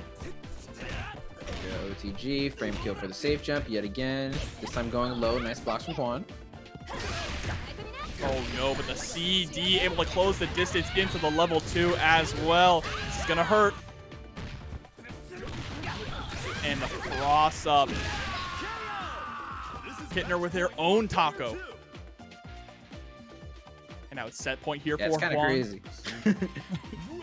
That kind taco of crazy how she shows up and she's like, "Oh, I'm the rival character, right? What does a rival character do? Taco back." Exactly. It used to be garbage though. It didn't hit. What was it? It didn't. Oh, she couldn't hop over standing opponents. That's what it was. Yeah, right? that's what it was. Yeah, it's not that the move is garbage. It's that she was garbage, arguably. But they fixed that. They fixed that. Now she's pretty good. Going into it. Robert getting that good hit there, and quite a bit of meter to work with as well. There we go. Doesn't want to spend too much. Again, we're saving it for that Iori versus Iori. Both of these players actually with pretty even bar now going into the Anchor War. All right, this is about as even as you can possibly get, actually, for an Anchor battle in KOF. Yeah, it's the first time we're seeing Juan's Iori in the set as well. Actually, I think this might be the first time we're seeing it all night. I don't think he had the opportunity to go to him in the last set he was on. No, not at all. Here we go.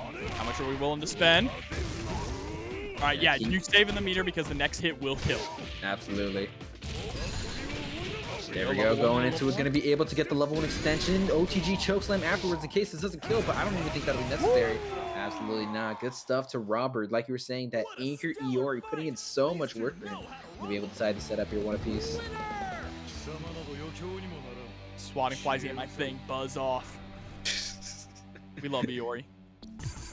Quotes are so godlike. Really, this game does have the best win quotes. Easily. There's so many of them. Also shouts to, you know, Akuma. Defeating you takes less effort than smacking a baby. Not that I'd ever do that. He's not actually evil. People forget. No, he doesn't actually want to smack it. No, he sells fruit to children, actually. That's how he makes money. He sells fruit. Yeah. Oh, yeah, sure. Actually. Hey, man, those slides aren't cheap. You gotta get your money somehow.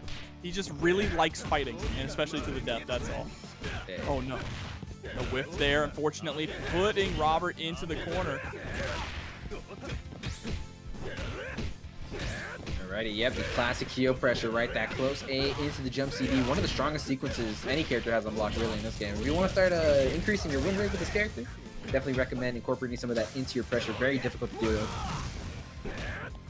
There we go, jump CD, meaty as hell as well. Stagger pressure. I love just waiting and then throwing out the CD there. If we pressed any of our light normals, we were going to get blasted with the reel back from that CD. Absolutely. Into it now. Robert just unable to escape the corner this whole time. Juan has just been sticking to him. Oh my goodness. Grabbing the 5 CD?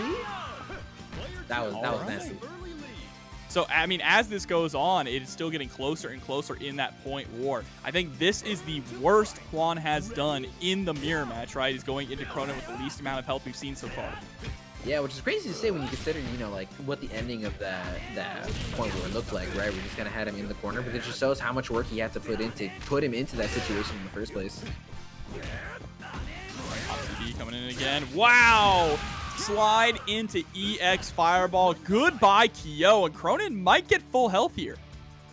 Looks like, I mean, that was pretty early on in the round. Yep, definitely. Yep.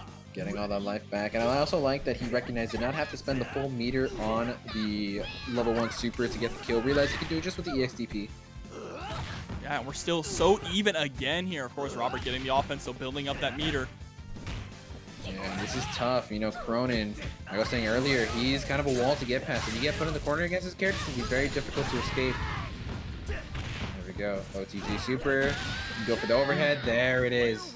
Yep, stomping a mud hole and walking it dry. A perfect for Robert. And that's a true perfect as well.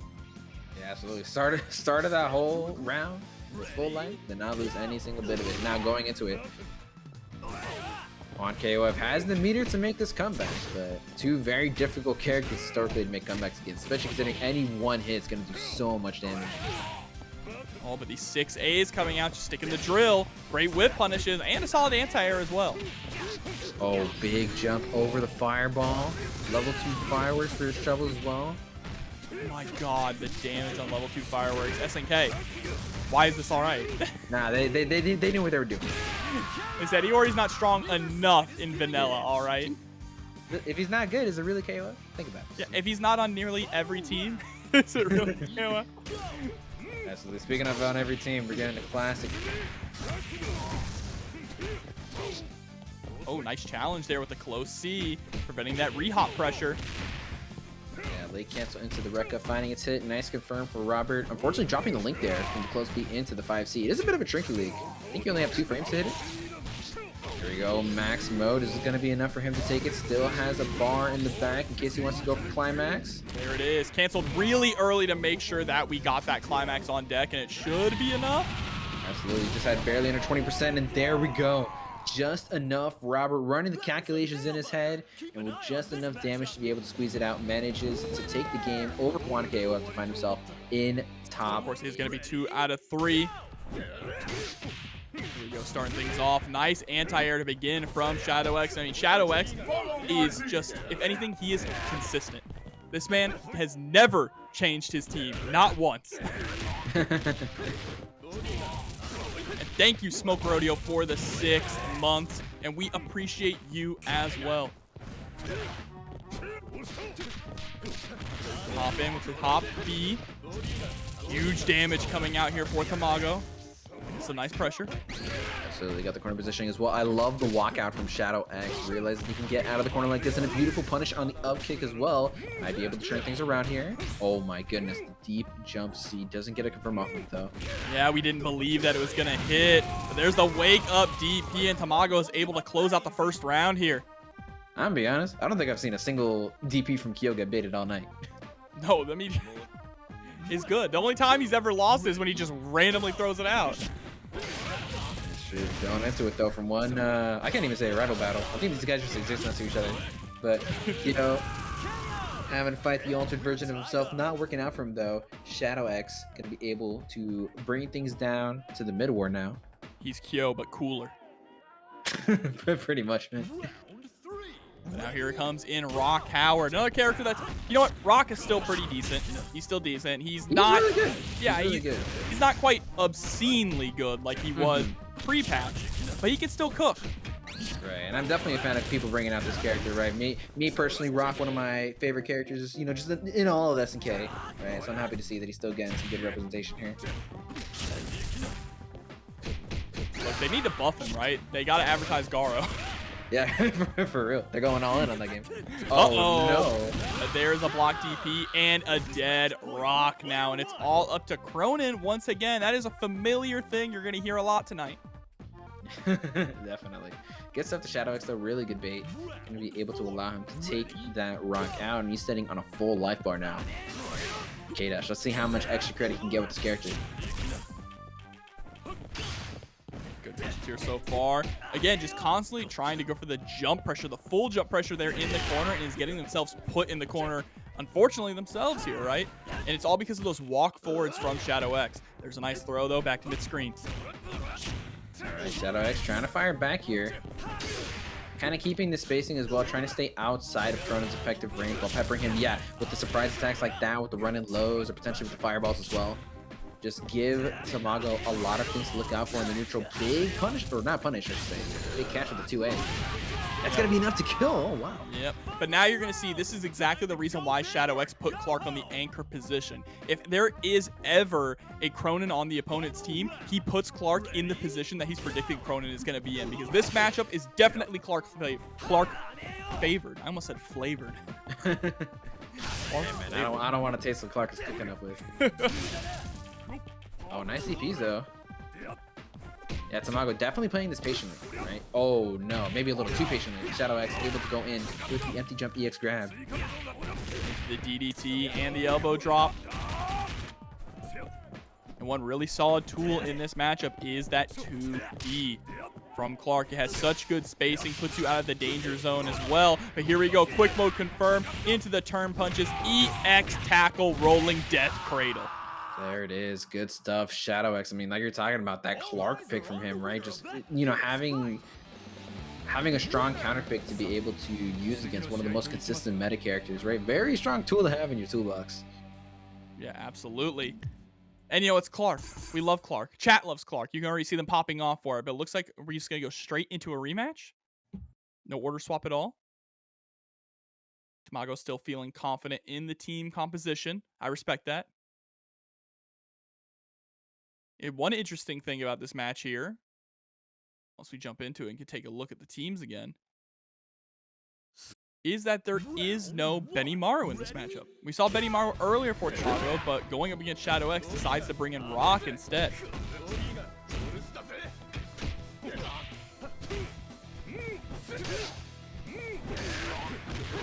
he goes, CD. Gonna get a full pickup in the corner as well with it. Yeah, you see every single time Tamago jumps in the corner, he's putting his own back up against the wall, which definitely can come back to haunt him, like right now. Absolutely, we got the offense now coming in from ShadowX, manages to get the command grab as well. Not going to have quite enough resources to kill, but really putting him in a good position here. Oh my goodness, hitting. Every Zangief mate is crying right now, seeing the anti-air hitting from the back like that. Oh, and a beautiful punish, hopping over the fireball just enough for Tamago to be able barely to eke out that point war there. Yeah, barely is definitely the key word here. ShadowX can close this up pretty quickly here and take a substantial lead. Yeah, for sure. Oh my goodness, again with the nice air, or excuse me, anti-air. That low profile 2B unfortunately didn't quite believe in the confirm. ShadowX going to be able to run away with it, barely losing any life there. Yeah, but luckily for Tamago, he was able to build up a little bit of extra meter in those few seconds that Kyo was alive, right? So now we do have 2 bars on deck, caught up a little bit there with K-Dash.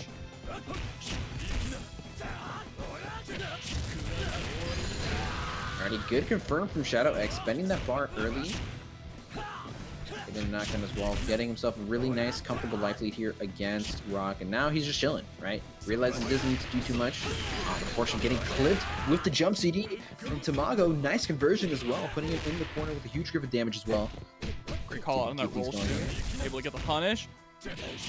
But the patience throws out the big right hand with the standing C. Hey, yo, there's the throw. Guard cancel just to keep you locked down. Baits out the guard cancel from Shadow, but didn't get a punish on that. That's all right, though. We still are able to close out the round with a second confirm. Yeah, and the other important thing, too, is just even if you don't get a punish, just the fact that, you know, Shadow is spending that meter and it's not really working out for him. Now Clark has, you know, that much less resources to work with, right? Yeah, for sure. The 2 bars here on ShadowX's side with Clark. Rock kind of got handled last time we saw him on the screen, so doing a much better job this time. But here we go, EX tackle into the rolling death cradle, guess for your life. Alright, going into it. Tamago staying stalwart, choosing not to jump against Clark here. Working out for him so far. Nice confirm into the Shine Knuckle. Guard cancel out, but it's still going to get clipped by the CD. Luckily that the elbow didn't connect. But man, all these CDs are still just chasing down ShadowX, and he may not have that crazy command grab range anymore, but he still has that godlike CD. The chase down is wonderful for Rock. Yeah, absolutely. Catching that backdash there. Really strong start from Tamago. Going to tie the setup here, one apiece. Right, and the big thing that we noticed that time, Tamago didn't even get to the Krohnen, managing to keep things going with Rock, right? Doesn't even have to worry about the bad matchup. Yeah, absolutely here. So now things are tied up 1-1. Man, have all these top 8 qualifiers been, let's see. No, okay, Rino versus Wero was 2-0, and DarkAngel versus Lokof was 2-0. It felt like they all went down to final game. Yeah. Yeah, I mean, I guess it just goes to show how close all these sets have been. Yeah, and it feels like we're already in top 8 with just the players that we're seeing and the quality of the matches that we're seeing as well. But I here mean, we yeah, go. man. Any of these sets that we just saw the past like 2 or 3, these could have easily been like top 4 matches. Yeah, for sure. But there we go. CD into the fireball. Gets the OTG as well, rolling through the try and go for a cross-up attempt. Yeah, cooking up something fierce, but good stuff to Tamago. Strong with the defense, able to block it out, but gets put in the corner here. EXDP again, super hard to save jump. Just how fast it is. Oh, what? Just a little check there with the 5A. Hey, get your damage, you know? Absolutely, but here we go. EX Rekka series into the knockdown. Stop things Tamago jumping out, doesn't want to have to deal with any of that mix. Unfortunately, ShadowKing says, nah, you're going to get command grab, whether or not you like it. Good stuff, answering back, winning that point war. It's going to have a decent amount of health going into this as well. That's going to be so huge, right? Especially considering, you know, if things do get to that anchor situation, Tamago has to deal with that Clark, like you said. So Tamago needs to start taking life and needs to start taking it fast. Absolutely, and here we go. Tries to hop in for some pressure, but ShadowKing is ready for the jump-ins here. Got blown up a little too many times by that hop CD, so now it's starting to answer with the light DP. Yeah, tries to pick up the conversion off the stand CD. Unfortunately, doesn't quite get it. It's okay though. Sitting in a decent position, just have to worry about the fact that, you know, like I was saying, that me saying that he needs to take life fast is not just for flavor, you know what I mean? The more that he waits, the less life that Rock is going to heal back from killing these Iori, even if he even gets to do that, so. Absolutely here. Nice DP again, just checking so many of these jump-ins, even the short hops with the DPs. They've been so on point, but there we go. Able to score the EX parry, EX overhead kick into the Raging Storm. Iori is down, finally. But is it too little too late for Rock? Yeah, that's the thing, right? He's not going to have too much health going into this. Yes, it has to be careful. Any good hit from K-Dash, it's going to be enough to take it. See here, beautiful jump D into the grab as well. I think the main part here, if you can't get rid of K-Dash, you do need to lay the foundations down for Krohnen to build off of. Yeah, absolutely. And that was a very smart guard cancel roll from ShadowKing as well. Found himself getting cornered pretty quickly, willing to spend the bar for me so he doesn't get put into a sticky situation as far as the screen space goes. Nice shimmy there as well, or the neutral jump shimmy, I should say. Into the Raging Storm, and just like this, Tamago might be taking the lead if we can find one more touch. What a Oh deep... my goodness. Catching the extended hurt box all the way from out there. Poor Rock suffering from the nerf still. Oh, the tip of the toe right on the dome. Yeah, and now good stuff. Beautiful hop from ShadowKing. Gonna put Tamago onto that anchor. Has to get as much extra credit as he can before the Clark comes out. Let's see here, just trying to jump in with that hop CD, building up meter and trying to get some pressure on.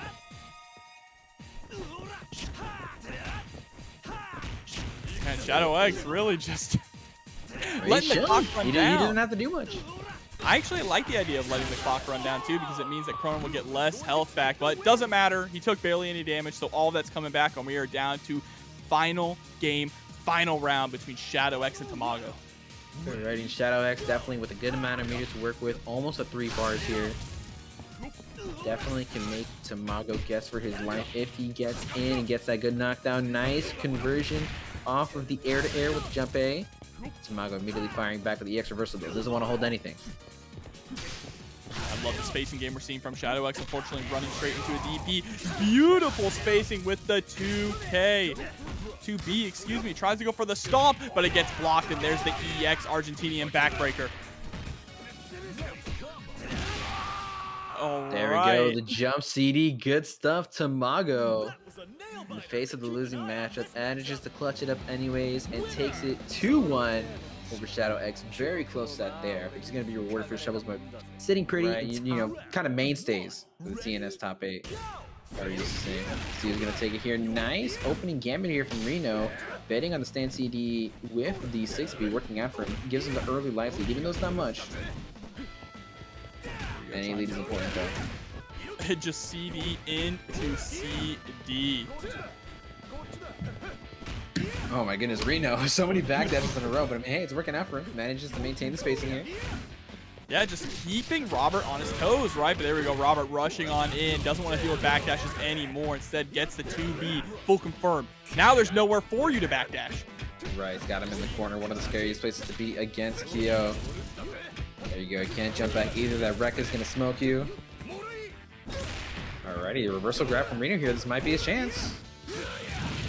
Answering no. with the DP, has the matchup knowledge in lock. You can't go for those for free. Absolutely. Okay, Rino answering with the jump D of his own.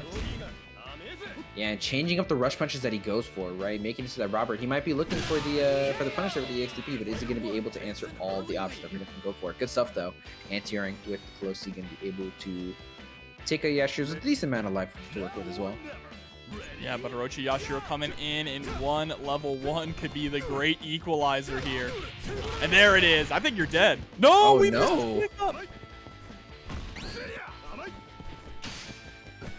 Oh, and then runs right into Kyo's loving arms. There's the cross up, but a little too high to actually get the full confirm. And then we'll punch there with the stand blowback. As O.Yashiro in the corner, and this character does not have the best defense in the world, unfortunately, so it's going to be tough for him to make it out, but manages to find the 5B into the quick max. We were saying earlier, man, the original drive rush, right? Throw out the button. If it hits anything, it's canceled, man. You might find what you're looking for. Hey, look, don't let anyone tell you different. It literally is just the original drive rush. And Shatter Strike is drive impact, right? It's true, that's true. Capcom's biting the flow. Alright, going hey, to Robert Krohnen here. There we go, I like it. Keep him out. Krohnen's Jump CD, one of the best base control tools in the entire game. Just super good at checking movement, especially aerial movement, right? Very difficult for the majority of characters in this game to move past. Oh my goodness, that's gonna hurt. Yeah, you're dead. Goodbye, O.Yashiro, and it is down to Ash here, coming up with nearly 4 bars on deck. And we've seen Ash versus Krohnen a lot, but usually it's anchor match whenever we see these two go up against each other. So having Iori on the back end here for Robert is definitely a scary prospect. And Emperor Pain coming through with the $25 into the match, Rino. Thank you so much for the support. Put us at $37. You gotta wonder too, how much is Rino willing to spend on getting rid of this Krohnen, right? Is he willing to cash out, or how much does he want to save for Iori in the back as well? Because that's a character you definitely want to, don't want to stay alive. Yeah, absolutely. I think for Rino, at least, the big thing is just getting rid of the character that is on the screen, so we're willing to spend as much as possible, especially with this life deficit. Stomp. Yep, there it is. Robert going to take game number 1. What a great fight! Mad respect to the winner! And I want to give everyone a huge thank you for using all codes in the match, Rino, as well. But there are still plenty of ways to support the players, whether that be through the sponsor quest to add even more free money into the pot or direct contributions. Right now, we're sitting at about $37 in the match, Rino. We can definitely get that to at least 100 by the end of the night and help support these players, all right? So go ahead and do !match Rino in the chat to check that out. It only takes a couple clicks, guys. Right, here we go. We do see an order swap, actually. It is going to be O.Yashiro on the point for Rino this time up against Robert. Yeah, I mean, I was saying earlier, right? I feel like O.Yashiro is, kind of a decent matchup for Kyo, at least compared to some other characters, just because of the fact that, he's able to snatch Kyo out of the air a lot more easily than some other characters were. The only thing that's kind of rough is when you get put into a situation like this, like I was saying earlier, defense, not one of O.Yashiro's strong points. We're saying Robert letting those jump CDs whittling away at that guard bar. Oh no, huge whiff punch now. Yeah, CD, the built-in whiff punish tool, so strong. There it is, the 3D. You think he's pushed himself out far enough, but then the 3D catches you slipping. And what a good job blocking the cross-up. Yeah, absolutely. I mean, it's still kind of decent for Robert because technically he had him closer to the corner, but now things are looking rough for him.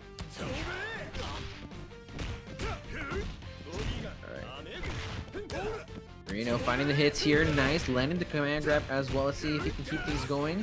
Nice blocks again from Robert on the cross-up. Yep, there we go. Able to score a throw. Trying to roll out of harm's way, but you cannot escape catching with the far C straight into the level 2. Yeah, his character is so difficult to get off of you once he gets things started. And look at all the damage coming in. Had to spend 2 bars on that, but Rino able finally to be up in the set, taking out Kyo pretty quickly there. Not a lot of life to work with, though. No, not at all. And Krohnen's got plenty of meter to cook with as well.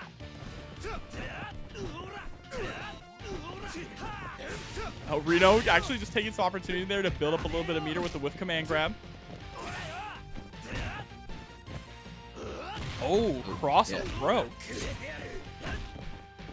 And taking advantage of the scrambling situation. Short hop into the empty jump low. Good stuff. Robert layering that offense, making it difficult for Rino to account for everything all at the same time. He's going to be able to take that little bit of life he needs to be able to close out that O.Yashiro. Look at this as well. Robert almost fully stocked up with resources here. Rino has to play this very carefully because any one hit gets cooked. It's going to be a full super that he's eating to the face. All right, here we go. Getting tossed into the corner. Tries to go for a stomp, but is going to get tossed for their own troubles. Big neutral jump to avoid the heavy slicer. Good stuff from Rino.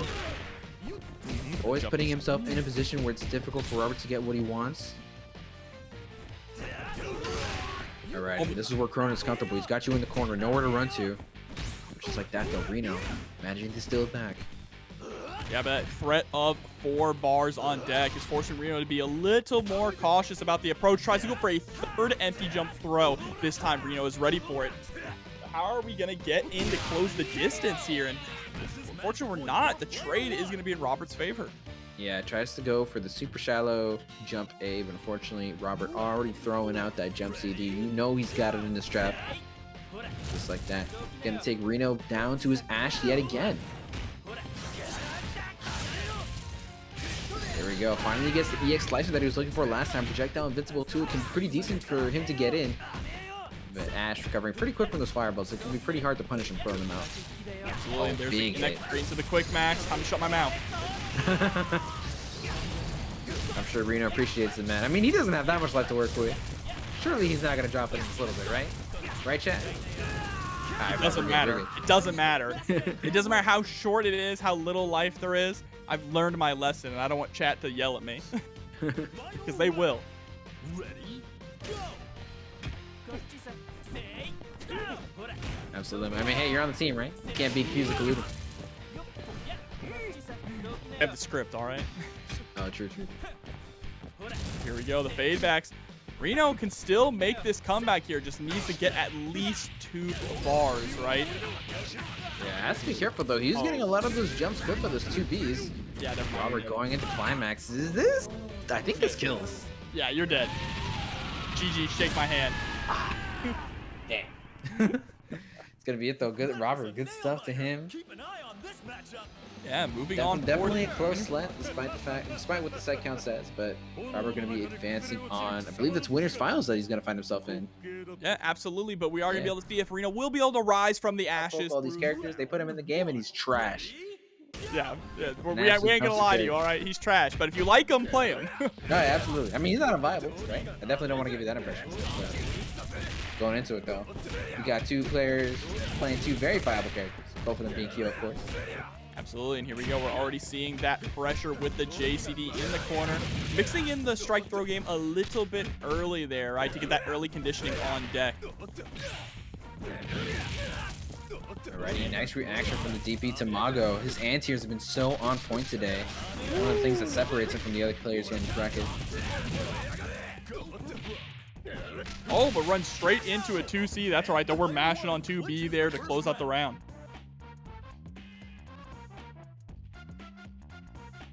Oh, we got the trumpets in the background, too? Okay. Shouts to SMK Sound Team. Yeah, banger after banger. Going into a nice conversion there for DarkAngel. That's another thing that separates a lot of these, these top-level world-class players, that separates them from, like, the good players, right? Just the fact that they're able to see those counter hits and they're able to squeeze out as much damage as they can when they get those air hits. Yeah, I mean, that is one of the most difficult parts about KOF is recognizing those counter hit situations, right? Being able to get those hit confirms. And KOF players are ridiculously good at one-hit confirms. No, for real. All right, that is going to be the end of Kyo here. K-Dash coming in with full health up against this Rock Howard. Yeah, this is a rough situation to be in. Nice empty jump low from pretty much as far as you can get it. Good stuff to DarkAngel. He's got Tamago in the corner here. Tries to roll cancel out. Manages to escape. Oh, we got the jump in, but wasn't able to get a full confirm. Oh no. Unfortunate. Wasn't able to react to the situation quite soon. I mean, it was the ADP, right? Significantly less recovery compared to the C1. But Tamago missing out on a huge opportunity there. And DarkAngel, see if he can run away with it now. Yep, using the EX Fireball to get those plus frames. Oh, but my goodness. grabs him out of the follow-up. Absolutely insane. Trying to challenge. But starting to get a little desperate there. And just like his namesake, Rock is going to sink here. And now it is up to our anchor character here for Tamago. Krohnen coming in with only about 1 bar. Alright, catches the movement of the button or something with the follow-up there to the 236. There you go, baiting out the defensive options as well. DarkAngel keeping the pressure up. Beautiful guard cancel up from Tamago. Had to do it. I mean, look at the guard gauge. Still a factor. Has to worry about getting guard broken.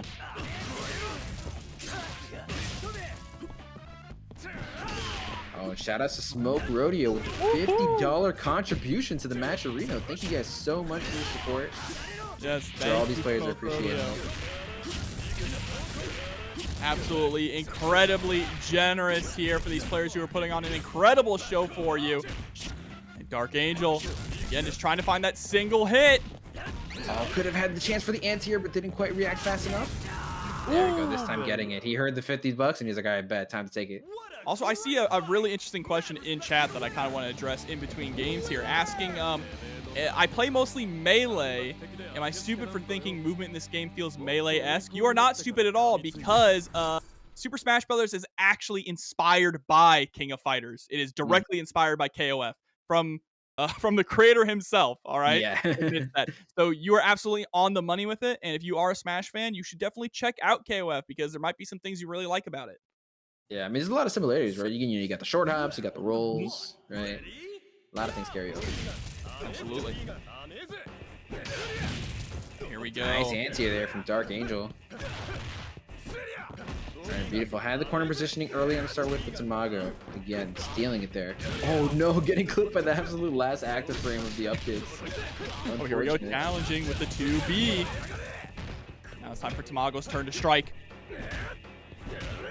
Yeah, plus frames out that 5 CD again. Very strong tool for Kyo in the corner. Leads to so much reward on hit as well. We were talking about earlier, man. The single hit confirmed. Yeah, it's absolutely wild. They're just built so different. Their buffer game is phenomenal. Absolutely. Nice stuff. DarkAngel challenging with the 2A. Able to convert off the Rekka into the Orochinagi. Gonna be able to take it with quite a bit of health left on his Kyo as well. Round 2. Ready? Go! Right, but here we go. Wow, the DPs. DarkAngel is doing so well just DPing these straight jump-ins from Tamago, right? Solid reactions. Look at that. Even the short hop, and it swaps sides. Pause. You... What? Crazy. Yeah, I hope Oda was looking at that one. Yeah, what? I hate this character. Yeah, I love this. Yo, he's so sick. And I'm not saying that because I mean it. Oh, but there we go. Checking the roll through, able to catch it with the 2A and get the follow-up. Yeah, the pressure from DarkAngel looking unstoppable right now. Tamago down to his anchor. And the last chance here for Tamago to survive in the winner's side of the bracket. Yes, sir. Might be getting DarkAngel another POCV. I mean, hey, Tamago does have that meter, so you can make things work. Right? The difficult part is going to be, you know, convincing DarkAngel to approach, right? And for Tamago to be able to actually snipe out those approaches to get the damage that he can, you know, that he can get. Oh, there we go. That's a good start. Yeah, but now your back is up against the wall, and this is where Krohnen turns into pre-patch Ronin, but we just use the Rekkas to get ourselves out of the corner. Running right into the DP, no follow-up. Yeah, went down, man. Still one of Kronen's best tools, even after the nerf. Strength of the DP really can't be understated. All right, the full jump in as well. Guard cancel comes through. Oh, catches him, but no cancel. Yeah, no, and look at the shimmies coming here from DarkAngel. Just trying to fake out some movement to force Tamago to act. Yeah, dirty cross up, but unfortunately too high to get any meaningful conversion off of it. There we go, Tamago this time throwing out the Abare, knowing that it's going to hit, and ready with the cancel into the light slasher. But had to spend most of his bar to get that. You know, he's sitting on almost 5, but now down to just 2. Yeah, and not only that, too, but was able to run the clock down so far that Tamago barely got any health back, and this is going to do a nice grip of damage. Yeah, this is a great position for DarkAngel. The life lead that Tamago has to surmount. Just, you know, the fact that he really can't make any mistakes anymore. Oh, but catches DarkAngel low. And there we go with the DP, able to get rid of K-Dash. And now it is time for Iori. All right, let's see what Iori's gonna be able to do here at round start, sitting on nearly 2 bars. So he's in a one-touch kill range, right? If we can get the right confirm. Absolutely. Grabs him on wake up, overhead. Very difficult situation for. Oh no! Base is DP. Into the level 2 fireworks, and that's all she wrote. DarkAngel proving to be a real angel of death to every single player he encounters in the bracket. Danny, I just want to let you know, I checked out the receipts. Normally where I'd say the loser has to go home, but instead they're going to sit there in the bedroom and be a little upset. They're going to turn off their PC. There we go, nice 2D coming through. And 2D, I think, in this matchup in particular, is going to be a pretty key button to deal with Geese, right? Because Geese has some super good footsies tools.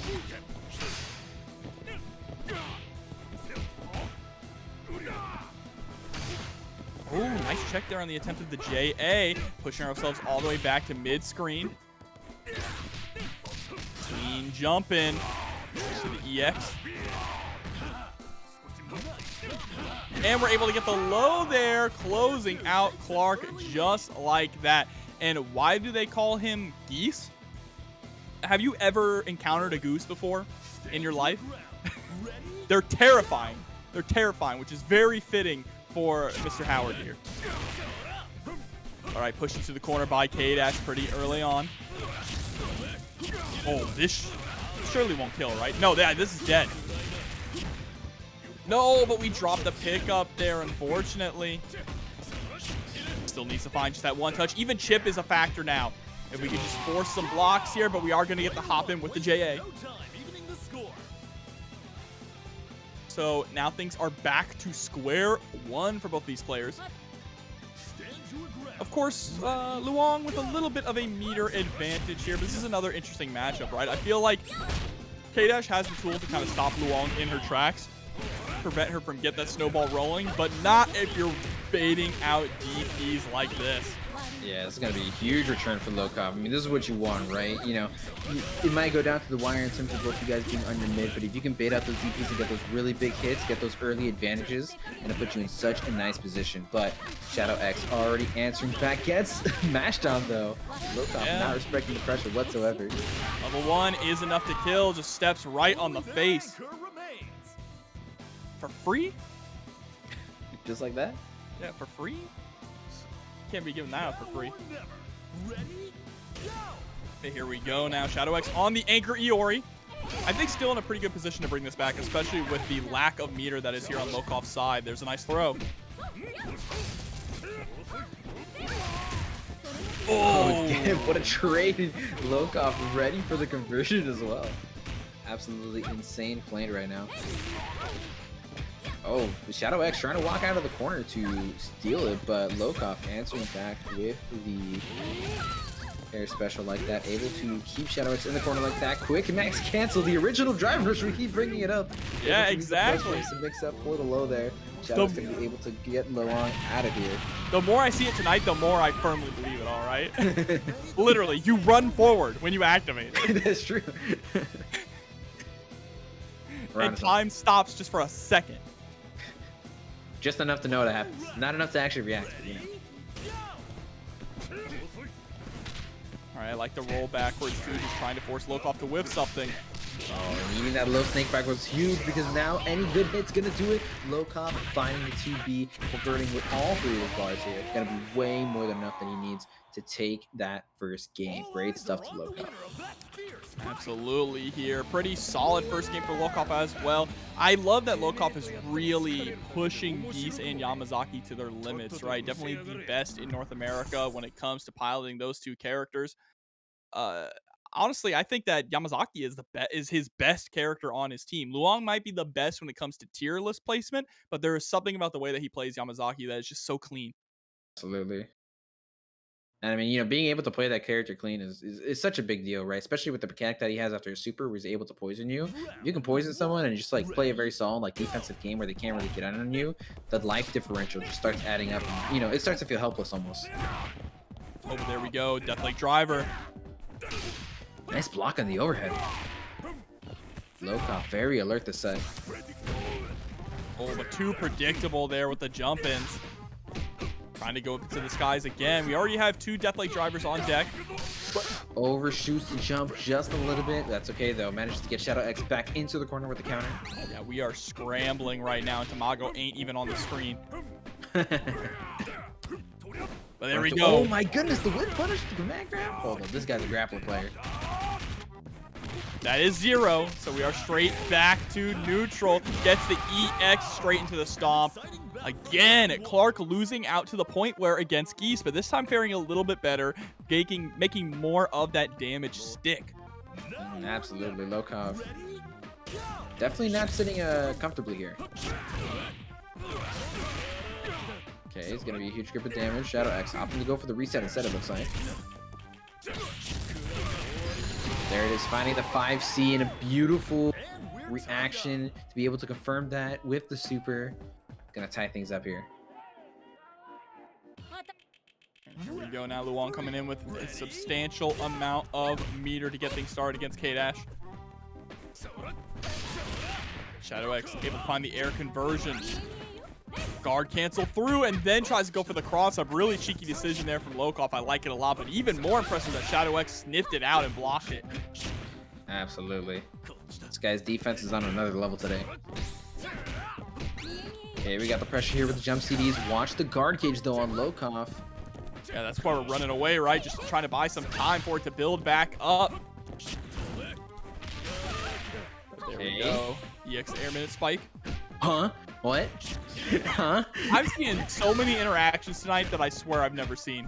There's no way we're not going to talk about that one. Just a guard cancel right back into the corner when you were behind him? Okay. That one was looking like a Marvel 3 hitbox. Man, K-Dash feels like a Marvel 3 character sometimes, not gonna lie.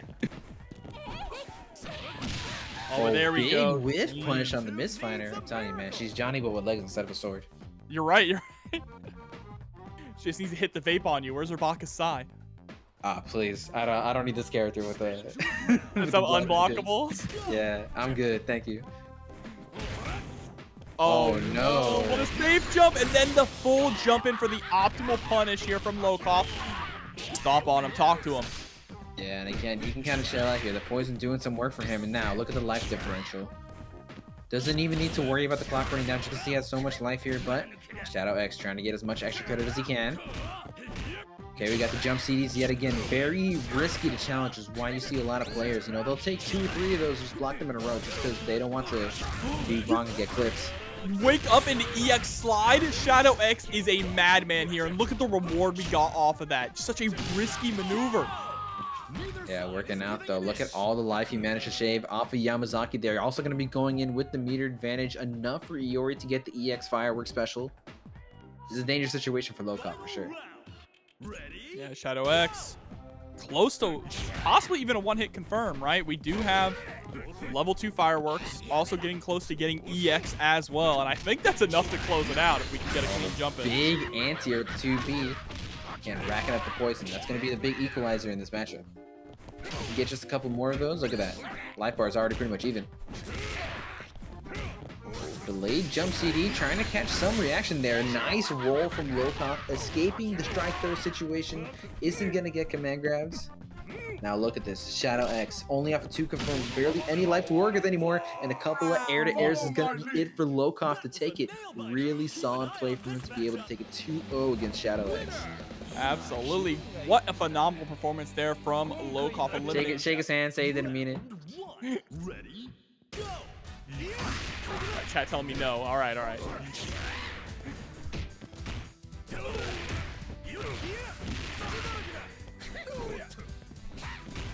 All right, already getting out of the corner there with a quick roll option.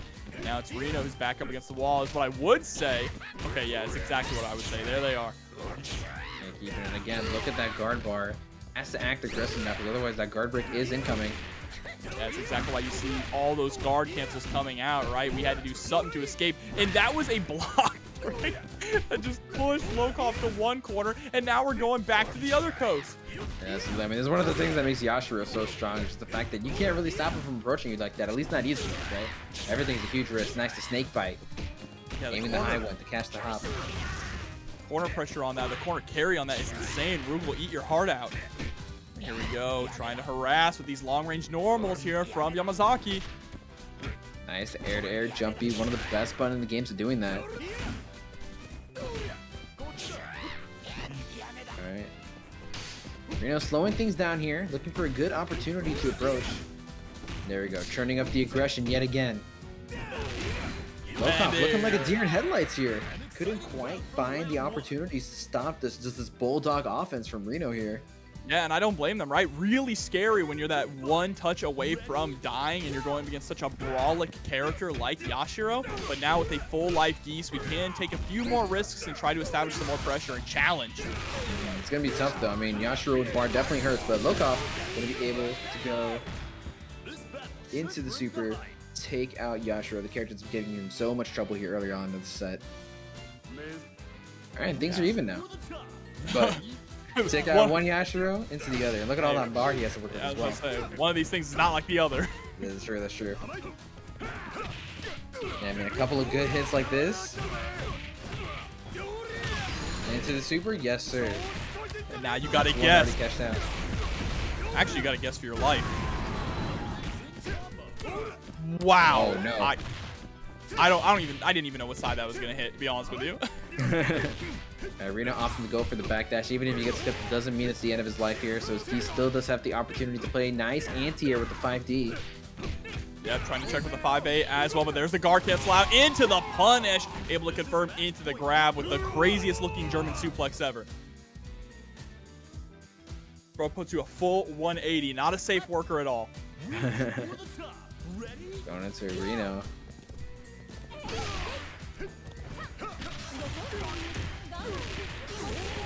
Getting clipped by the 2B anti-air yet again. Nice Hard knockdown. I'm going to go for pretty standard pressure here just to jump CDs. Yep, resetting pressure with the standing CD as well. And you see Rino mashing on that 5B, right? Just a quick option to try and get me out of jail. And there we go. 2C punish on the Shatter Strike straight into the level 1. No, we're going level 2. We're getting greedy. Very unfortunate. You're eating a whole combo. You have to spend a bar on the Shatter Strike that didn't quite find its mark. Things are not looking good for Lokof here. Let's see if he can find what it needs to get out. It's a good start though. The guard cancels to get out of the corner, but no. Rino sending it full screen. Did you see the duck underneath the leg there? Not quite enough to kill though. Oh no. And that absolutely is going to be, what a conversion there with minimal meter available. It's not over till it's over. That's all I'm going to say. Well, now it's Ash coming in with 2 bars on deck. Definitely going to play that zone game. Nice, the matchup knowledge using the 2D to low profile the projectile and tried to clear the super, but unfortunately couldn't quite get enough airtime. Good stuff to Lokof taking that first game here. That was a really smart idea. Excuse me. Oh, Rino, yeah. Rino, my bad. I got mixed up. Damn, Ash said, I suggest you stay down. An ambulance will be here shortly. Call an ambulance, but not for me. Let's see, we're going back to order select though. Some mind games going on? No, we're going to put Luong on the point position. Doesn't want to have Geese on point this time. Taking Luong all the way from anchor. You know, Carlito, I think double Yashiro, I think it's both. I think double Yashiro is actually pretty good because Yashiro's buttons are insane and Orochi Yashiro is the best grappler in the game. And Rino is just also, he's just him. Yeah, the way I see it for double Yashiro, I mean, Yashiro is already a good character, right? And the thing that's good about Yashiro is present in both versions of him, right? It's namely, like, the buttons, especially the jump buttons, and I mean the damage, right? Both of these characters are very good at, you know, getting that one hit and taking it for as much as it can, right? So I mean, at the end of the day, right, having 2 good characters on your team, can't really argue with that. Yeah, absolutely. And then you have Ash, the one-touch monster. But here we go. It's looking more like Lokof is in the driver's seat in game number 2. Wow, okay, putting Luong on point seemed to be the play. Yeah, working out in space for him, managing to make quick work of that Yashiro here. Sitting on a full life bar and almost a full stick of butter as well. Right, checking the legs as well. You have to be careful about that. Always going to get clipped low. So Rino's trying to run in to go for these 2C confirms. Kind of a classic thing you see from him with both of his Yashiros is running in, going for 2C. Yeah, I'm tired of calling out these funky close C anti-airs, man. They've been happening so much today. Alright, I like it. The jump CD, maintaining the corner position as well. Realizes that he has Rino in a rough spot here. Does not have a lot of opportunity to move around, but that might spell danger for Lokof, putting himself in the corner. Possibly by accident, or maybe even on purpose. There we go, Rino cashing out the 2 supers, or the 2 bars, I should say, from level 2 super. Alright, what mix are we going to go for this time? Yeah, there's a few things he can go for. Let's see if he wants to either stagger, go for the command grab. Lokof escaping with the guard cancel. Oh, just hammer out of the 5B. Doesn't matter. If you don't got an answer for it, I'm going to keep pressing it. Bro, this music. Music's side. Music's making Rino feel like a final boss right now.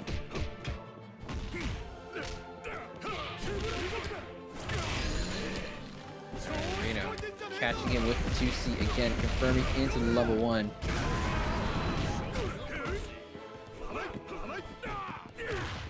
Oh, Yeah, Rino immediately trying to create some space between him and Geese, but Lokof too belligerent with the chase down. Rino still firing back though. Level 2, spending all the cash he has in his bank account. Alright, any good hit's gonna do it though. See, also has to worry about the command grab. Yeah, I was looking for it. Mashes him out of it. Knows what he wants to go for. Just that Lokof is gonna take Rino down to his anchor. All right, here we go. Anchor Ash, but Anchor Ash sitting on only 1 bar. Yeah, a lot less scary than what he could be, right? Doesn't have to worry about getting clipped once and losing the entire character. A decent reaction. Doesn't quite get the punish though. Ooh, in the air fireball, Arapukin is going to be such a strong option in this matchup too. Normally, Arapukin can be kind of risky because it has such insane recovery. But Ash is going to want to kind of sit back a little bit more. Yeah, not the most mobile character in the game. You know, decently slow run speed compared to a lot of the other, you know, more meta characters. Nice this time, getting the punish with the super fireball and the EX stand-up. Great stuff to Lokof, making great usage of his meter here. Yep, and there we go, poking with the 2B. Now we're still in this. Rino has the opportunity to eliminate Lokof right here and right now. All we need is to find the right touch. Yeah, I mean, this can get pretty scary, right? So I mean, Rino getting 3 bars is a possibility, and so Lokof does have to be careful that he doesn't take too many straight hits, doesn't need too many fireballs, right? Because next thing you know, next hit could potentially be death. Oh, there's a DP. And both of these players being pretty conservative as far as their block pressure goes, because they know that any errant hit could be pretty disastrous. Absolutely. It feels like we're in that one-touch kill range, even though it isn't quite there yet. But now it definitely is on Rino's side. And is in the corner. Terrible place to be, but there's the jump CD to get out of the corner. Ooh, I like it. The strike throw set up the kiss. Nice blocks from Lokof there. Yeah, it can be a little ambiguous sometimes of which side you're supposed to cross or to block to kiss to death. Low snake arm, building up some extra meter. Now we're at 1 bar. Absolutely. Snake bites. Has to be careful though. Any good hit's gonna do it. That should be a punish on the Shadow Strike. Doesn't quite get enough to kill though. No, but there we go. Punting his head off. What a stellar fight! These two know how to run. Damn, Good close Lord. set, but Lokof barely taking it. Well, I don't want to say barely taking it. He still had quite a bit of left to work with, but it's dangerous, you know. Any one hit could have spelled his doom. So good stuff for him for, you know, keeping the game plan tight, not letting the nerves get to him. Yeah, that was surprisingly nice from Yamazaki. He said, "I'm in a good mood today. I'll let you live this time." Surprisingly nice. I wasn't expecting that. He's just playing with his food, you know. He's waiting to go in for the kill. All right. Word. All right, This could time be looks it, like though. you got a bit of a switch up from Lokof actually, opting to put Geese in the anchor position. Supposed to Yamazaki, we chatted in his mid. Maybe anticipating a character swap from Reno. Yeah, I could definitely see that, but it looks like Reno is just going to keep it steadfast, right? Yashiro at point rush, Yashiro mid, and Ash anchor. Yeah, I mean, it definitely doesn't feel like it's the position that is kind of failing Reno. I think it's just more so, you know, keeping things a little bit more tight, right? Not playing too aggressively into the defensive characters.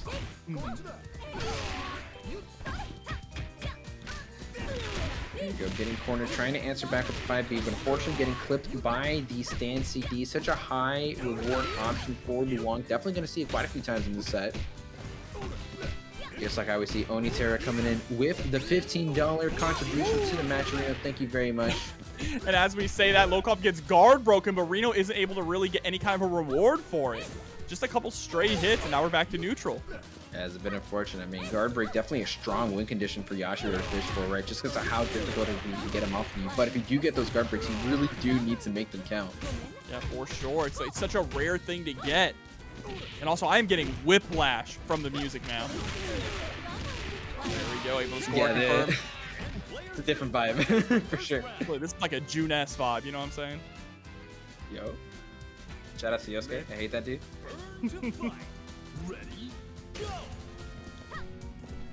All right, nice patience from Reno. We have to be a little bit more patient. Luong is doing some some crazy work right now.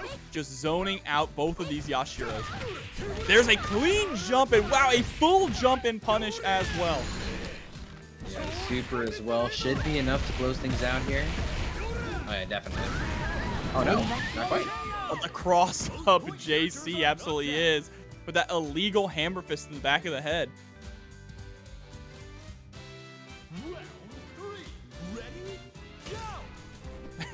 It sounds like some Mario music, actually. I'm about it, man. Some real flower cup vibes. Going into the Lokof. Snake bite into the super. Gonna get that poison damage racked up as well. These are looking pretty good for him. He's got quite the significant life lead. Barely edging out in terms of meter advantage as well. Nice snake bite anti-him again. The Venom super. Yeah, but look at all that health just ticking down. And I like how he harasses you with the snake arm as well, just to add some extra chip damage onto it. Nice challenge as well on the hop. Ready with the confirm into snakebite. Lokof sitting pretty here. He's got Rino all the way down to Ash on his anchor. Fireball at round start. Yeah, very risky here. There it is. Bopping a mud hole. And now just building. Pocketed. Alright, this is tough. It is tough. Just having that projectile in the back is going to limit a lot of Rino's options here. There we go. Come on, Dubber. You know you want to. It's okay. You can say something. I'm right here. I'm flying solo on commentary. You don't want to leave me hanging, man.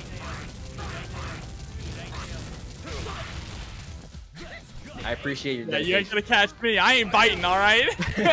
I ain't biting. Oh, and there's the block. No, only got the sweep. Yeah, maybe some nerves coming in. Possibly. I mean, he is on his last life here.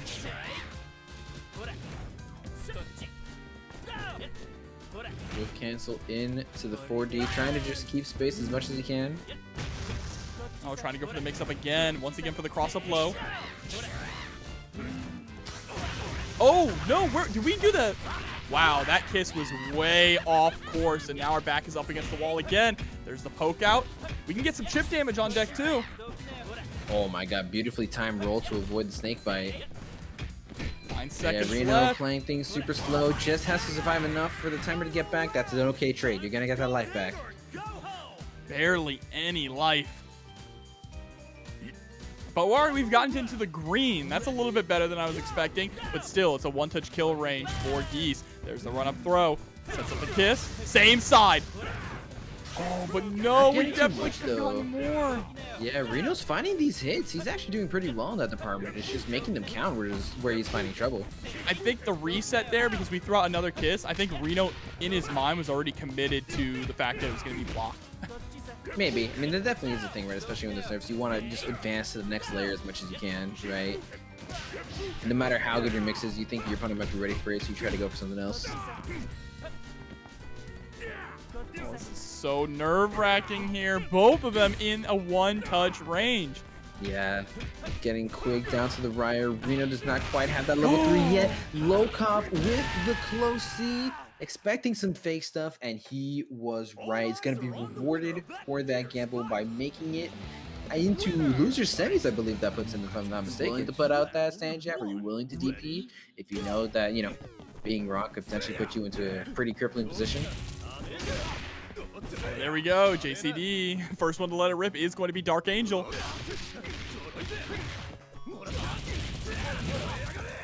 Robert answering right back. And then DarkAngel with the wake-up DP. We are brawling right now. Why not? Both of these guys letting the 3Ds rock. These guys are swinging. And it makes sense. Look at how much DarkAngel's getting here just for that 5 CD. Yeah. Strongest tools. Nice confirm into the EX red kick. That should be enough. Yep, spend the extra bar. Oh no! It happens, man. My fault. I took the curse away from Jobber. Oh, it's okay. It's okay. Please take it. Swinging with the Rekka from the fences, and is going to be able to close out the round. 30 seconds on the clock means a decent amount of health will come back here for DarkAngel, but it's still going to be a big deficit going into a 2-bar Krohnen. Death by Bodega. I'm not gonna lie, the music is kind of goofy for winners finals.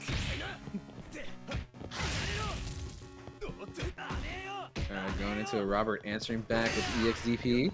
DarkAngel always has the strangest music choices, but you know what I respect? Yeah. Sometimes he comes through with Mechanical Bless, and we're just like, what? There we go. I wouldn't be surprised if he plays the music off. You're just like, oh yeah, just at the random.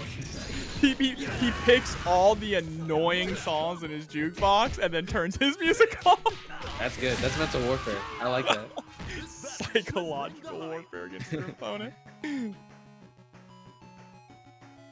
Robert being able to swat away that Kyo. Doesn't have a lot of life to work with, that Krohnen, but definitely has the meter to equalize things. Goes for a big read with back roll, trying to stop a DP or something along those lines. No one's home though. Yeah, can't quite get started. DarkAngel able to escape the corner. Robert in a pretty difficult situation here. Nice, using the light DP to make it easier to react so he can jump in. Oh no, this is gonna hurt. Level 2. Stomp. Yes. Quite enough. But the wake up throw, DarkAngel able to take the round by the skin of his teeth. But a lot of damage has been done, and it's gonna stick. Yeah, absolutely. Things aren't looking that bad for Robert anymore. No, not at all. Like, we need to just find that one touch. We can get rid of K-Dash pretty handedly here. The problem is going to be dealing with the Iori with 3 bars on deck. Yeah, sure, but also has to make sure this K-Dash doesn't take away too much life from you in the process, right? It might take away all your life if you're not too careful. Yeah, absolutely. Has level 2. Opts to save the meter, though. Next hit's definitely going to do it. Robert has to play this patiently. Oh, my goodness. The Scum Gale back into the corner. Should be able to kill. Yep, with the DP for sure. No extra meter required. Robert has a little bit left in the tank just in case he needs it, but DarkAngel's Iori with 3 bars. Robert cannot make a mistake.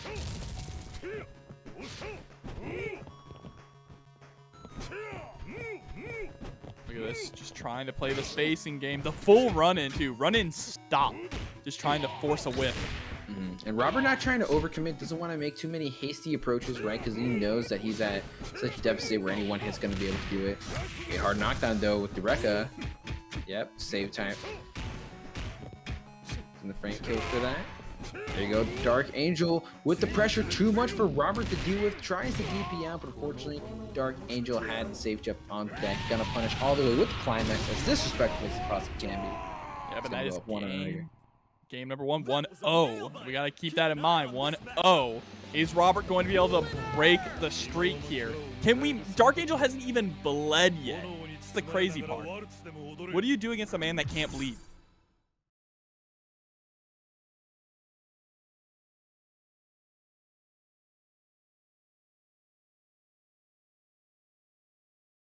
All right, looking rough for Robert. We were saying earlier, DarkAngel still has yet to lose a game. Could potentially keep that streak going here. Maybe Robert's the one to stop it. Round 1. Ready?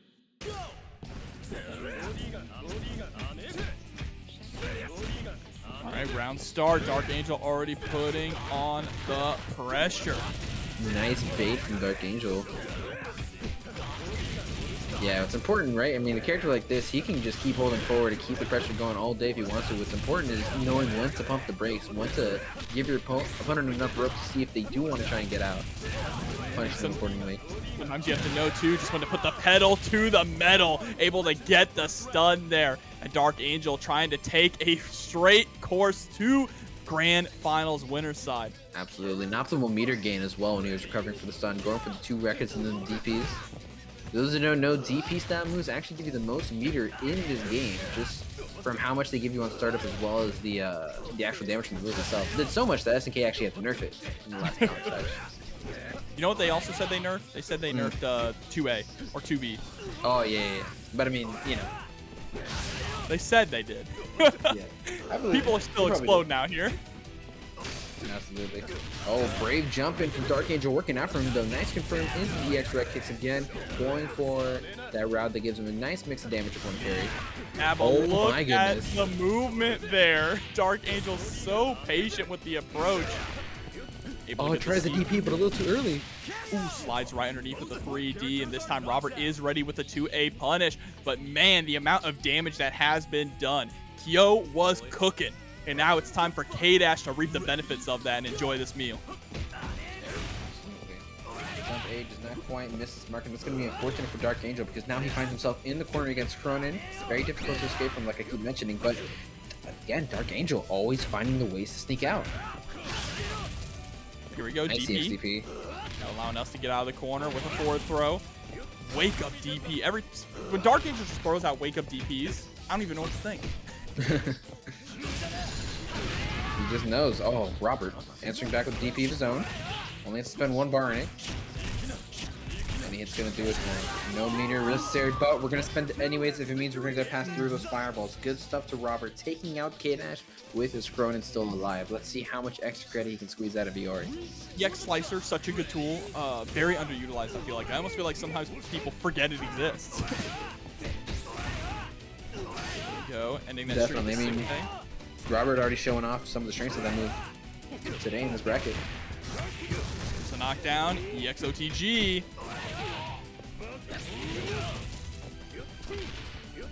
Oh, just run up. Meaty sweep, working out for him, okay. Oh, we get the crumple into the stomp. We don't want to spend any of the meter quite yet. No, unfortunately, we just missed time to confirm there. We got the first 2B, but I think we delayed the second one just a little too long.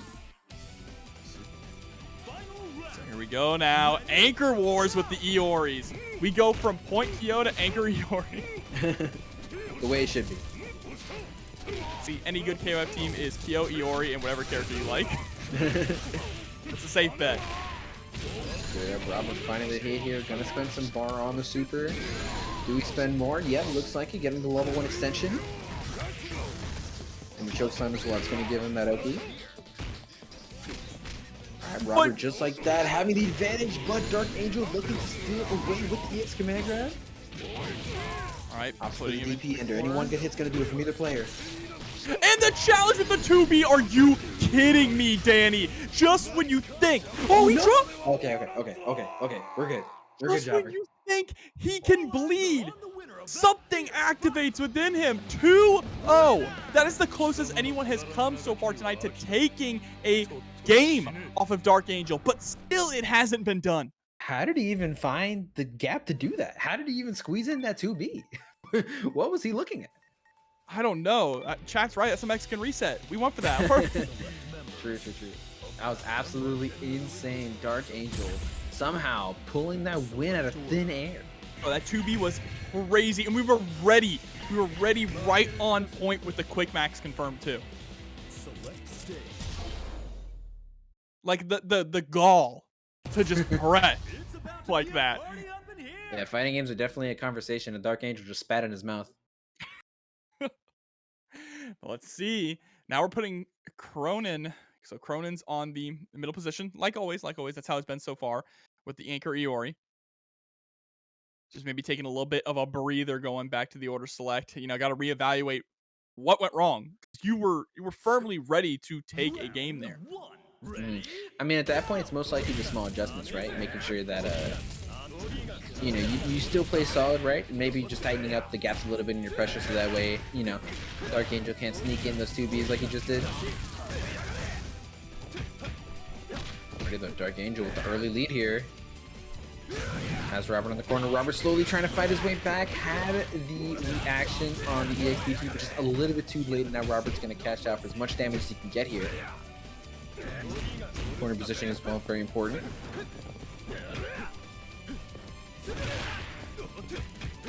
Knockdowns. DarkAngel turning up the offense here with the jump CDs. Oh no, sends the whole thing. Commits to the wreck and is fortunately going to get punished for his troubles here. Barely not enough to kill, but the safe jump on the EXP, or just, excuse me, the regular CDP. Good stuff to Robert. All right, but let's see if we can keep it up.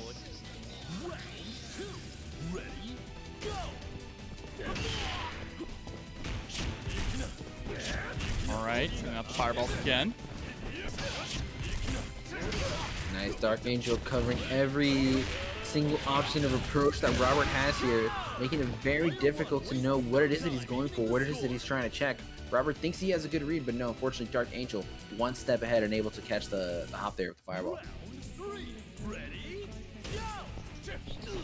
All right, fading back there, of course, with some air normals, just trying to prevent Krohnen from approaching.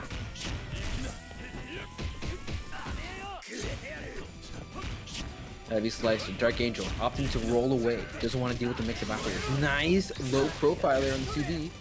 Able to completely clear the jump CD. There it is. Catches his toes yet again. Yep. Coming into the super. Stomp should be enough to take it. Yep, there you go. Absolutely, very nice there. So Robert, getting close. We can still take a game. We can try and turn things around. Of course, we do have to make that reverse OCV, but that is 5 bars ready on the side of DarkAngel. I mean, his character's definitely fitted for, whoa, hold up. That's the first time I've ever seen the chokeslam lift. Nice neutral jump avoiding the heavy slice. Unfortunately, doesn't get rewarded for his troubles. A little too slow to be able to get the punish. Oh, no.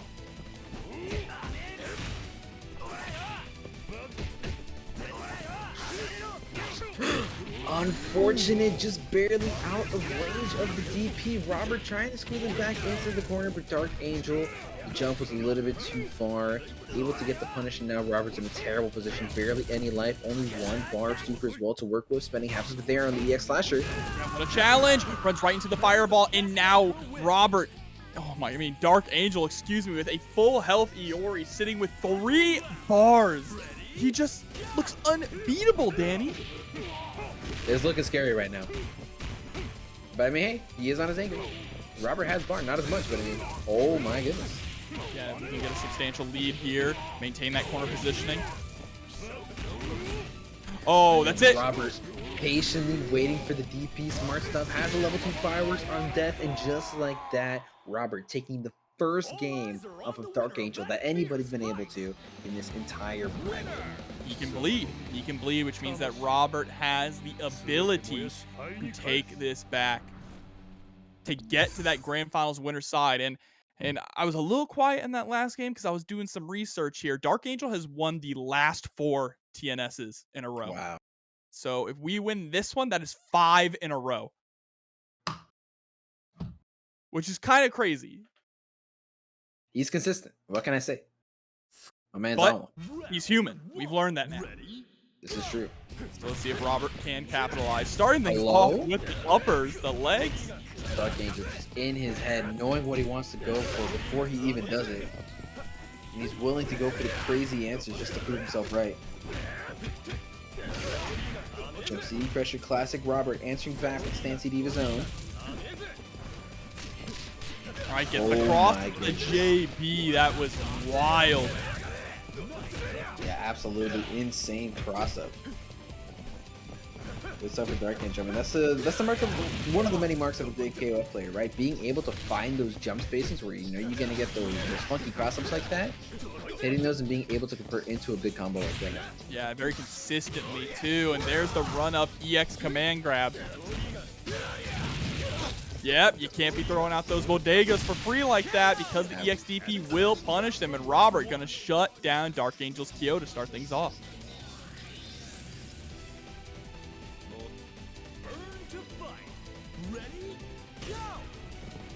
Okay. Looking pretty good. If I'm not mistaken, I think this is the first time that Robert has won the point war in this set. Yeah, I Nice actually and think punished. So good at squeezing himself in between the hurt box when DarkAngel goes for that jump CD like that.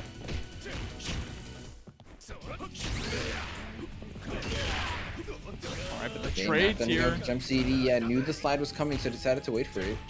Yeah, all these trades are adding up in DarkAngel's favor.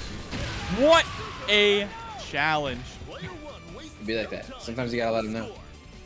DP Super taking a page out of Violent Kane's playbook. Here we go, already getting challenged with the jump-ins from Krohnen though. Krohnen is surprisingly very effective in the air. Yeah, absolutely. I mean, one of the best suite of air normals in the game, especially that jump D, or jump CD, I should say. Well, jump D is also a pretty phenomenal button, if I say so myself. Yeah, a pretty phenomenal confirm there. Also shutting down K-Dash. Robert now putting DarkAngel down to his anchor once again with a 2-character lead. Are we going to see a game 5? All right, 6-8 punish. Yeah, catching the landing.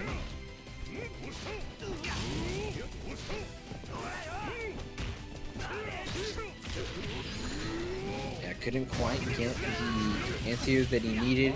Fortunately landed right in front of Iori as he was going for the shoulder hop and was able to cash out all this damage here. Very big grip, Robert trying to answer back. Oh, we're just throwing out the 2D. So nice, he did it twice down to the Anchor Wars. Once again, it's set point for DarkAngel. Yeah, that's the stuff of legends there. The 2D. Yeah, it's pretty good. I think any Leo enjoyers in Guilty Gear should try out Elotes. Knocked down, frame kill for the safe jump as well. It's time for DarkAngel to run that offense and make Robert scared to block. But no, he's out there. He is out, and he's keeping DarkAngel locked in. Jumps over the DP. Here come the fireworks. Still alive. You need one more touch. Absolutely. Try to go for it there. Was that? No. Nah, there's no way. There's no way that was an OS. I think he just did it. I think he's just nice with it. He's just built different here, but building all the way up to a possible reverse OCV. Game 5. Okay, Robert.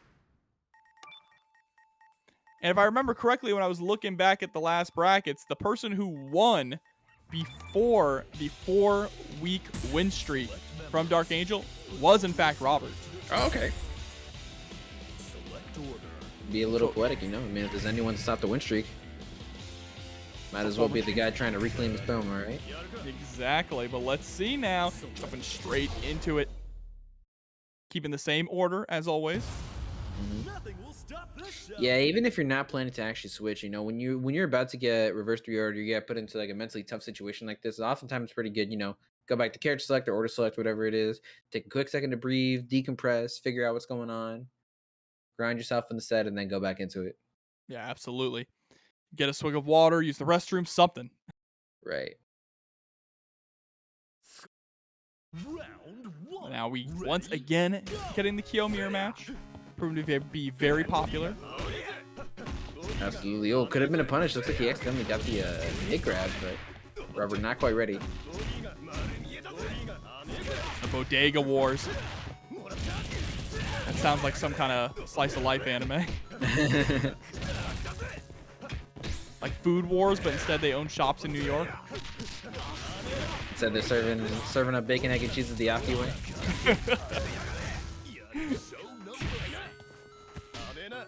Here we Alright, go. tries to go for the grab, probably looking to put him into the corner. DarkAngel not biting, but he is going to let that EXDP rip. Unfortunately, this could be a huge grip of damage for Robert. Now finding himself in the lead and set it up perfectly for the empty jump low. Oh, you're dead. Beautifully Absolutely. executed. Yeah, only using the EX legs there. It can be, you know, a little tempting to just go for the level 1 super to close it out, but Robert is optimal, trying to save as much meter as possible. Absolutely. Do as much damage as he possibly can as well. So good stuff, man. Alright, the pressure from DarkAngel. Trying to set up the spacing traps there with the 6B as well. Look at the guard gauge. Yeah, Robert can't block anything otherwise. His health bar is going to be gone just like this. Great stuff with DarkAngel being able to really work it down. Yeah, now we're back to square one, right? It's like the first round never happened. Pretty even on life. Or life, meter, excuse me. Yeah, things aren't looking too bad for either player. Both of them are in a decent position, have plenty of meter to work with while not having, you know, too much less than the other opponent as well. Yeah, it all matters about the matchup here, right? And so far, DarkAngel's been doing a pretty good job weaving in and out of the offense here, keeping Robert on his toes and forcing those whiff punishes. Look at the damage as well, all starting by catching the landing with the 5C from DarkAngel. Uh-oh, but we're about to clap right back here. It is opting not for the super. DarkAngel realizes, yeah, I'm ahead. There's no reason for me not to, right? Yeah, he said we ball. Yeah, of course. Forget it, we ball. And now set point for DarkAngel. The table's been turned. It's Robert who has to make the comeback with Iori now. Yeah, things were looking really good for him. Just, you know, the last couple of games, but now DarkAngel sitting pretty on such a life lead. Yeah, hard knockdown. Tries to set up the safe jump, unfortunately, a little bit too early.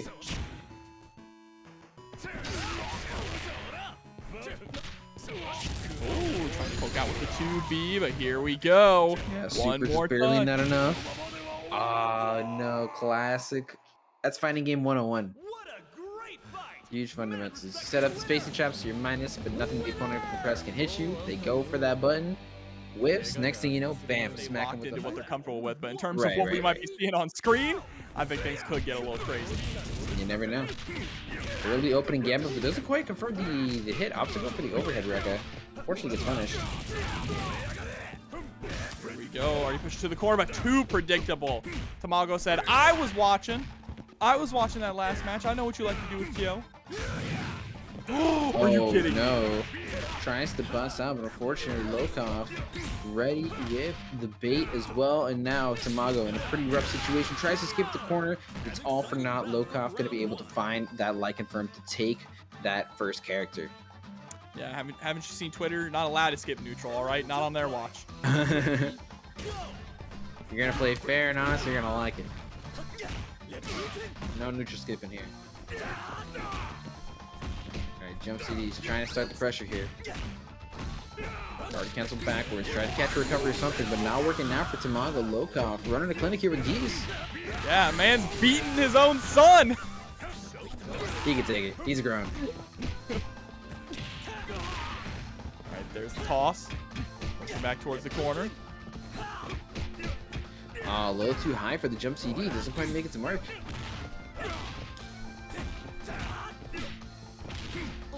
Alright, but the 2D coming out. Oh no. Says, why are you gonna show that stuff in front of me, huh? Rising tackle. Yeah, beautiful, beautiful bait from Lokof. Potentially can OCV here. He's got the life to do it, and he's slowly building meter. Krohnen can be a tough character to approach just like this, because now one bad approach, you find yourself in the corner. Any whiff like this is going to be big damage. Look at the bar on Krohnen's side. That one was rough. Good stuff. Finally takes a round. Perfect there for Tamago. But still has to make this reverse OCV. Reach for the top. Ready? Here we go, reach for the top. Thank you, Max Powers. I love the checks. Even when the opponent guard gets through, Tamago is always so ready to just delay the 2A. Yeah, and Lokof just trying to maintain his corner position. You know, he's got Tamago where he wants him. It's going to be very difficult for Tamago to escape now. Has to be careful that he doesn't get clipped, because any big combo will put him in a terrible situation, just like this will. All the way coast to coast to the other corner. Level 2 for the hard knockdown. Catches him low, tries to finish it with a trade. Oh, trying to catch the back roll there with the EX Fireball, but it's just a little too short. And Lokof is going to take game number 1 here in our loser semis. Why waste my time when there's no satisfaction in it for me? Preach, queen. Let him know. That's a crazy thing for a married woman to say. That's all I'm going to say. Who's she married to? Gangil, I believe. If I'm not mistaken. See, I'm not updated on all my KOF lore. Oh, we tried to go for the parry right at the start there, predicting this JCD.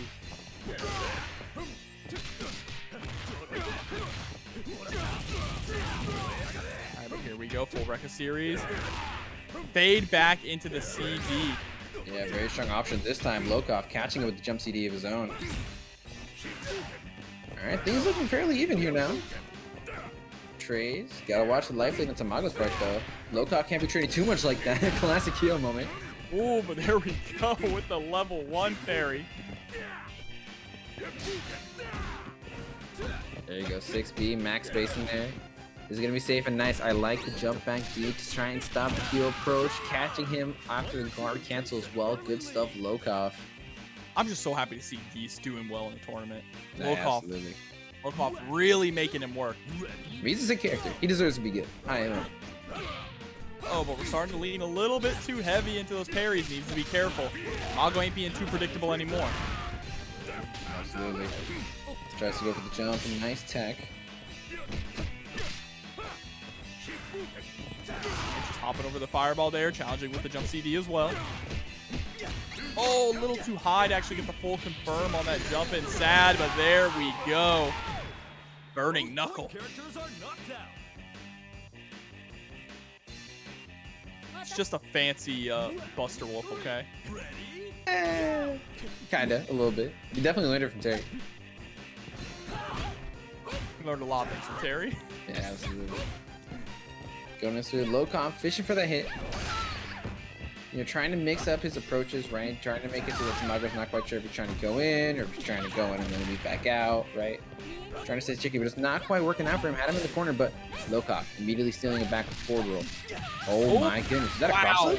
I cannot believe that actually swapped sides. That's insane. There's the Raging Storm. He learned that from his other daddy, though. Here we go, full pickup. My God. Yeah, corner to corner, coast to coast. Now finds themselves at the other edge of the screen. Lokof going to be able to convert with that 5D. Yeah, the point blank CD there right in Tamago's face with no fear. And now Lokof is sitting at set point, threatening to eliminate Tamago from the bracket here at 4th place. Let's see the Tamago's Krohnen though, no slouch, one of his best characters. Wow, what routing there too. Catching with the 2B, confirming into the 5A. I love the patience. Both of these guys, yeah, playing slow. Don't want to overcommit too much. So you know it would be really disastrous for either one of them. Yeah, and I think Lokof is fine with letting the clock run down as much as possible too. It means we can let even more of the damage that we do get on stick for Yamazaki to deal with. But on the flip side, it means that Tamago's going to get a little bit more meter. Nice, finding the pressure after the jump in to go afterward, or to go in, be able to take the kill. I mean, that's the thing when you're playing a character like Krohnen too. Sometimes you get the lead, it's cool to just chill. You don't gotta do too much.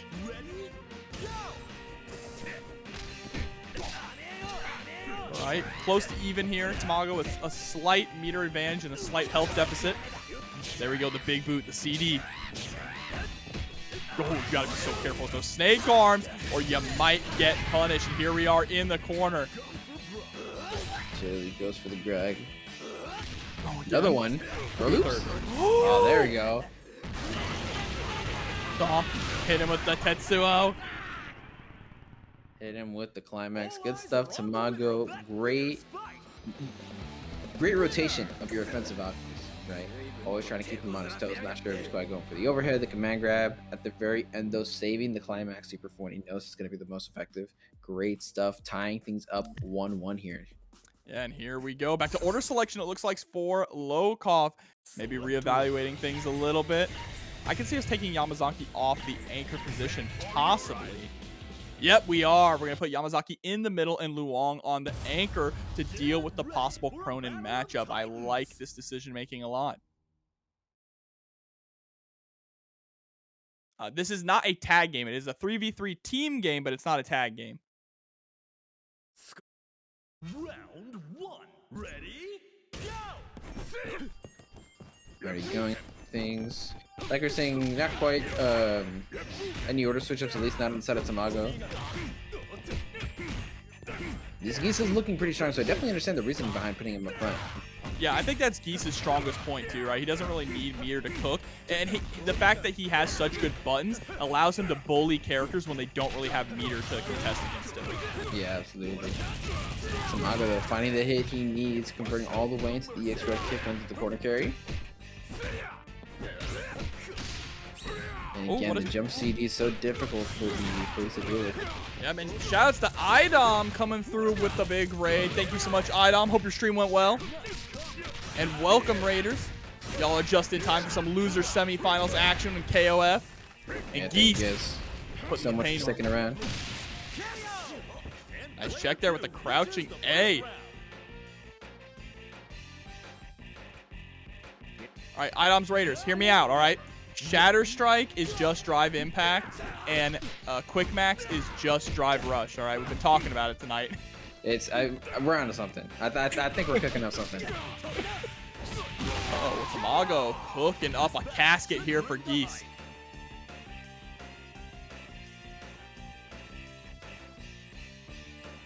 All right, time to jump into Rock versus Yamazaki. Yamazaki coming in with 1.5 bars, so he still is going to have the ability here to get the poison on deck if we can find it confirmed. But Tamago being pretty slippery to catch. But there's the clean jump. Yeah, as soon as you say it, Lokof finally managed to sneak it in.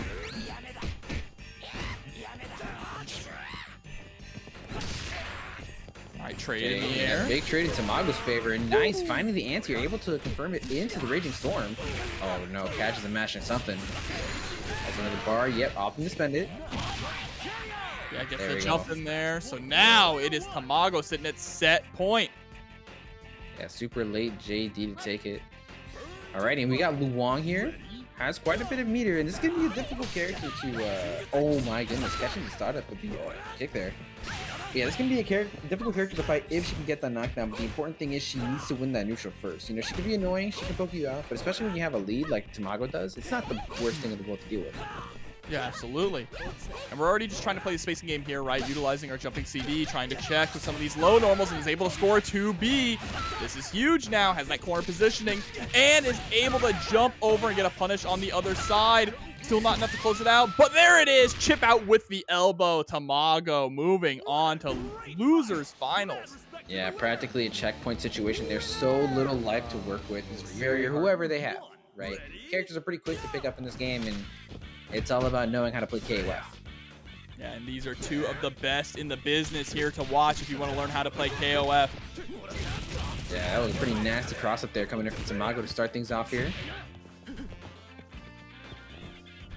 All right, there's the neutral jump, right? That neutral jump was trying to bait out the Rekka series coming out. You know, shades of Gato flipping the herb box. I'm not gonna lie, I missed Gato. You don't know what you got till it's gone, huh? Truly. If you close your eyes. Oh, catches them low, but doesn't get the 2B to confirm. And Robert's gonna answer back with the punish on 3D with his own.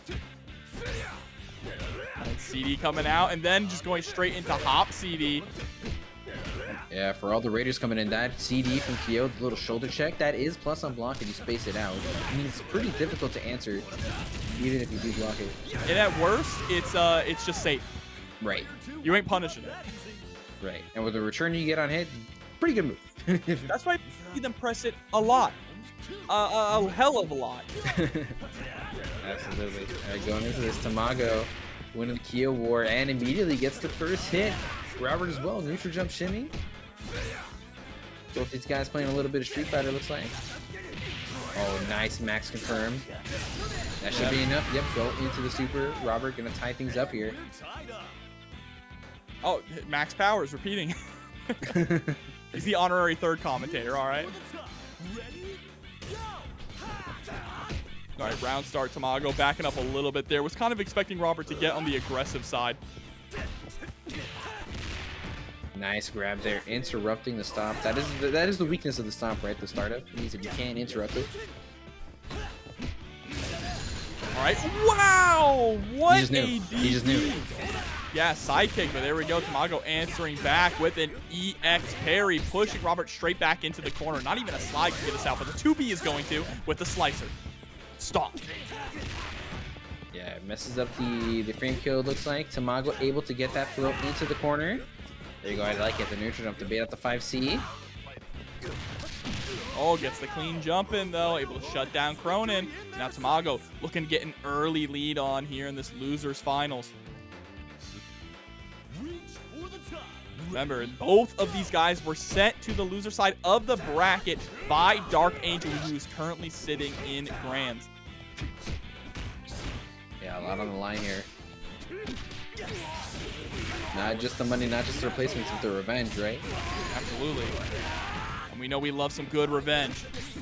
Hello? Whoa! Huh? The run forward, it was so weird. It like stopped Tamago's movement in the air, but then There's he no just way he teleported knew, behind. right? There's no way he knew, right? He might just be that guy. Oh no, got too greedy there with the rising tackle. Was trying to bait a counter poke from Robert and is now down to his last character. Yeah, Robert with the absolutely insane plays that he's pulling out on defense. See, there's not a lot of bar to work with. Tamago, let's see how much he's willing to spend. Going for all of it here. Almost a bar to work with, though. Yep, there's There you the go, DP. EXDP. Not quite in the corner, though, so you can't get the extension. Chip is a factor now, though, but isn't even going to need it. The slicer is going to blow up the 2B from Robert. Tamago taking game number 1. Yeah, the low crush there working out exceptionally for him. I've got power like a horse. Okay, Pull Krohnen. hard on the reins or I'll go out of... You know, I can't imagine him saying those words. No, I actually can't. He just said them, too. Like, the voice actor said them. I don't know why. Even though I hear Krohnen speak, that's not the voice I hear in my head. Yeah. Nothing will stop this show. Here we go, jumping right into game number 2 here. Again, very familiar teams, right? The teams look exactly the same, save for Rock on one side and Iori on the other. Ready, go. Going into it. Yeah, both these players playing a little respectful at the beginning of the round, but Robert finding that opening gambit, actually managing to push Tamago to the corner as soon as he can. Again with the 5C, hit it all the way from behind. We can take a look at this hurtbox of Robert. There has been some crazy hitbox and hurtbox interactions tonight, honestly. I don't know what's going on here. Oh, but what a neutral hop JB there to catch the Reckoner. That's what we've been seeing a lot. We've been seeing Tamago go for a lot of neutral jump and neutral hop. He's been trying to call out that Rekka.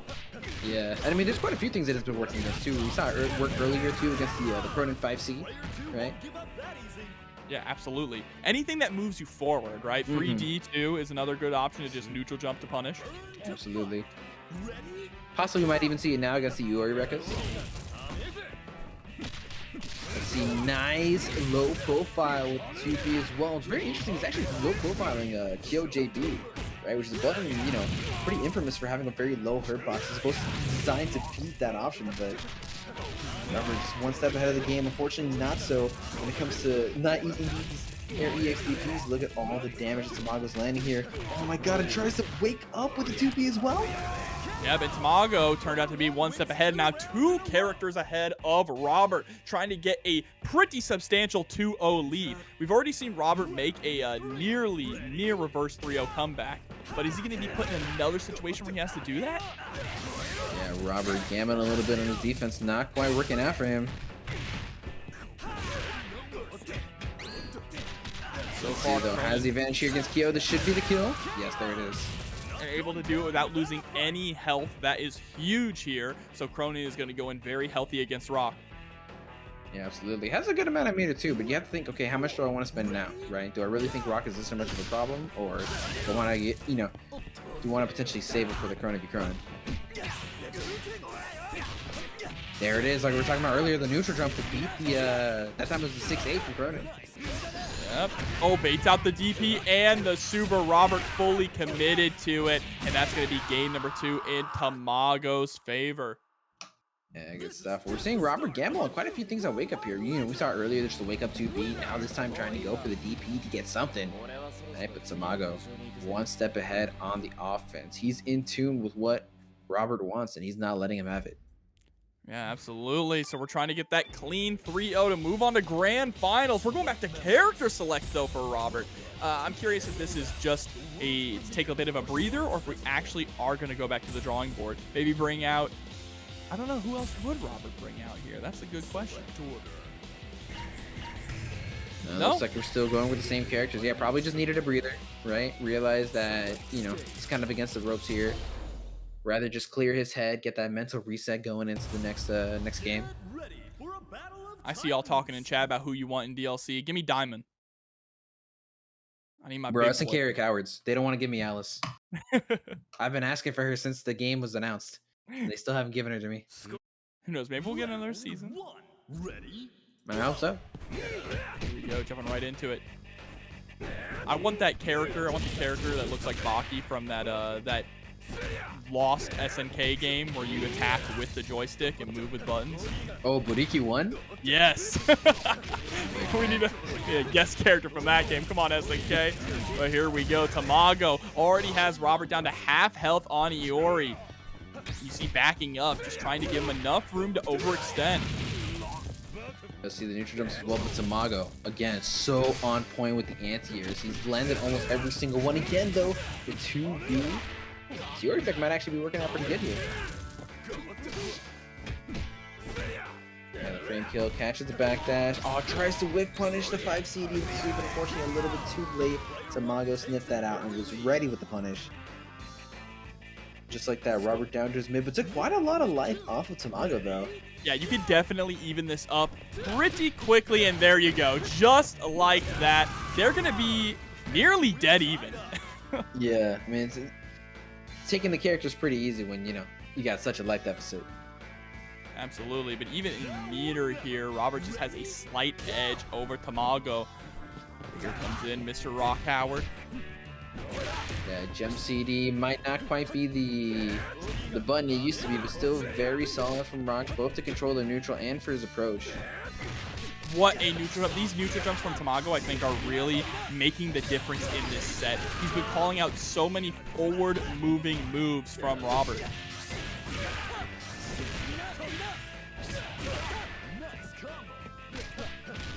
Oh, no, just a run up 2B is actually going to connect. I mean, chip damage is going to do it. You can't block anything. Yeah, tried to bait the DP with the roll there. Just like you said, he knew chip was a factor. Didn't want Tamago to steal like that. But Tamago one step ahead, actually creating space himself, trying to force a scramble situation, and then forcing the chip onto him with the hard edge. And just like that, he is on set point. Only one character stands in his path to the run back with DarkAngel. Remember, that one character is standing very tall. It is going to be Krohnen with full meter on deck, meaning that please don't get touched. That's the only advice I can give you. Absolutely. The counter, though. All right, pushed all the way back into the corner, trying to stop them short, but there's the shatter strike. It's just drive impact. Oh no. He tried to Wow. get the last frame so he could get the juggle, but unfortunately a little too early on the cancel there. Robert, things are not looking good for him. Had to spend that meter also at the life deficit. Tamago didn't spend the EX. Oh, but the neutral jump again is able to close it out. Mixing things up between neutral hop and neutral jump was so key for Tamago in that matchup. And in the end, how poetic is it that that is what closes it out? Absolutely. Very strong usage of the movement, and an aspect of movement you really don't see too often either, right? You know, everyone talks about, like, I don't know, maybe the eggs right in the eye you got off of taking that last set. Let's see, though. You guys are going into it. Last set of the night here. Grand finals. DarkAngel, of course, only needs that one set taking zone. Tamago coming in from the losers match, meaning he needs 6 whole victories in total to be able to take home the victory. You're telling me that after that fire run through the losers bracket, this egg is hard boiled? Anyways. Here we go. DP out. He challenges the CD with the 2B. Okay, Tamago, he's cooking. Alrighty, DarkAngel answering back again, though. Tamago, you cannot test his anti-airs. He's ready every time. I like that he's going for the EX one as well. You know, get that faster speed, more damage. Absolutely. DarkAngel's coming in with the red K-Dash. You know, red means you're faster. There's the DP coming out. Is that how that works? Yeah, you put on red shoes, you go fast, you paint your bike red. It's just science, all right? True. Oh, I actually got the hit on the safe jump, but wasn't quite ready for the confirmation. Wasn't expecting Tamago to block with his face. Nice DP. Let's get people the momentum that DarkAngel needs. Has him in the corner here. Nice. Gets the grab. Just absolutely harassing. Look how tight these block strings are, too. Tamago had to get hit there because the guard gauge was about to be broken. Nice. Classic backing up, so he has the opportunity to anti-air both of these guys swinging 2C in their faces. Yeah, but there's the guard gauge, but we weren't able to get the kill off of it. That could be a massive mistake here on DarkAngel's side. Yeah, Tamago definitely happy about that one. Trying to take his new lease on life stretches for as much as he can. EX red kick, because why not? All right, but there we go. Wake up DP from DarkAngel. Still, that was tragic. Look how much damage K-Dash took because of one mistake where we weren't able to close it out when we had it in the bag. Yeah, absolutely. Kyo definitely, or Tamago, I should say. Happy that his Kyo managed to do so much before he had to go out.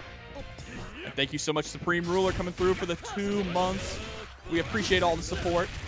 Just like we appreciate the damage that DarkAngel is putting on right now. Alright, Tamago escaping with the roll, but DarkAngel firing back immediately, going into the level 2. Still not quite enough to kill. I can't believe that wasn't enough to kill. And there's the roll through on the fireball. K-Dash is history. Level 1. Yeah, very unfortunate. This is what happens when you don't take the character when you can. Right now, all of a sudden, DarkAngel goes from winning to being forced to play in his anchor now.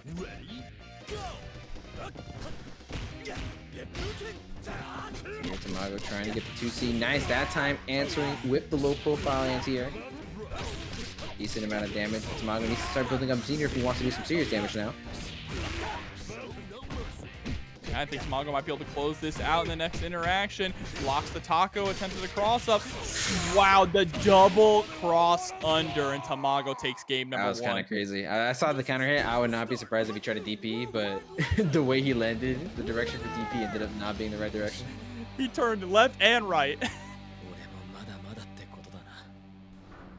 All right, Tamago starting things off strong, and I did see people giving some of the lore in the chat saying that recently these two guys had a 1st to 10, and Dark lost 2 to 10. So we'll see. Of course, this is a little bit of a longer set, being 3 out of 5 instead of 2 out of 3. Yeah, these players' endurance are definitely going to be tested. I mean, the adaptation is also going to be a huge factor, right? More games means more opportunities for you to figure out what's going on in the set and maybe adjust accordingly.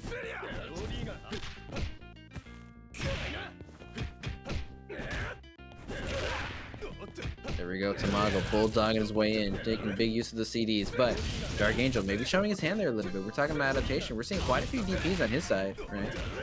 See if Tamago maybe takes that into consideration, maybe starts trying to bait some of them. But there's the DP answer to the jump, and it's something we've been seeing consistently from DarkAngel, right? Always ready to DP the jump ins or go for anti-airs. But now, 3 throws in a row from Tamago. Do we see 4? No. DarkAngel DPing out, doesn't even give him the opportunity to. Oh man, nearly gets a trade combo there off the bodega. Here we go, answering. DarkAngel not quite ready in time for the anti-air, but it's okay. Recognizes the mix was coming, decides to DP through it. Barely going to be taking the point war here. Not a lot of meter to show for it either, which is very unfortunate. I'm curious if Rock is just going to be able to close the distance here pretty easily. Right now, DarkAngel's doing a good job holding his own even without the meter. Spends some of it, though, to get the EX grab. Yeah, and that should be it. Chip damage is real, but doesn't even need it. Just catches a mid-Rekka with the elbow.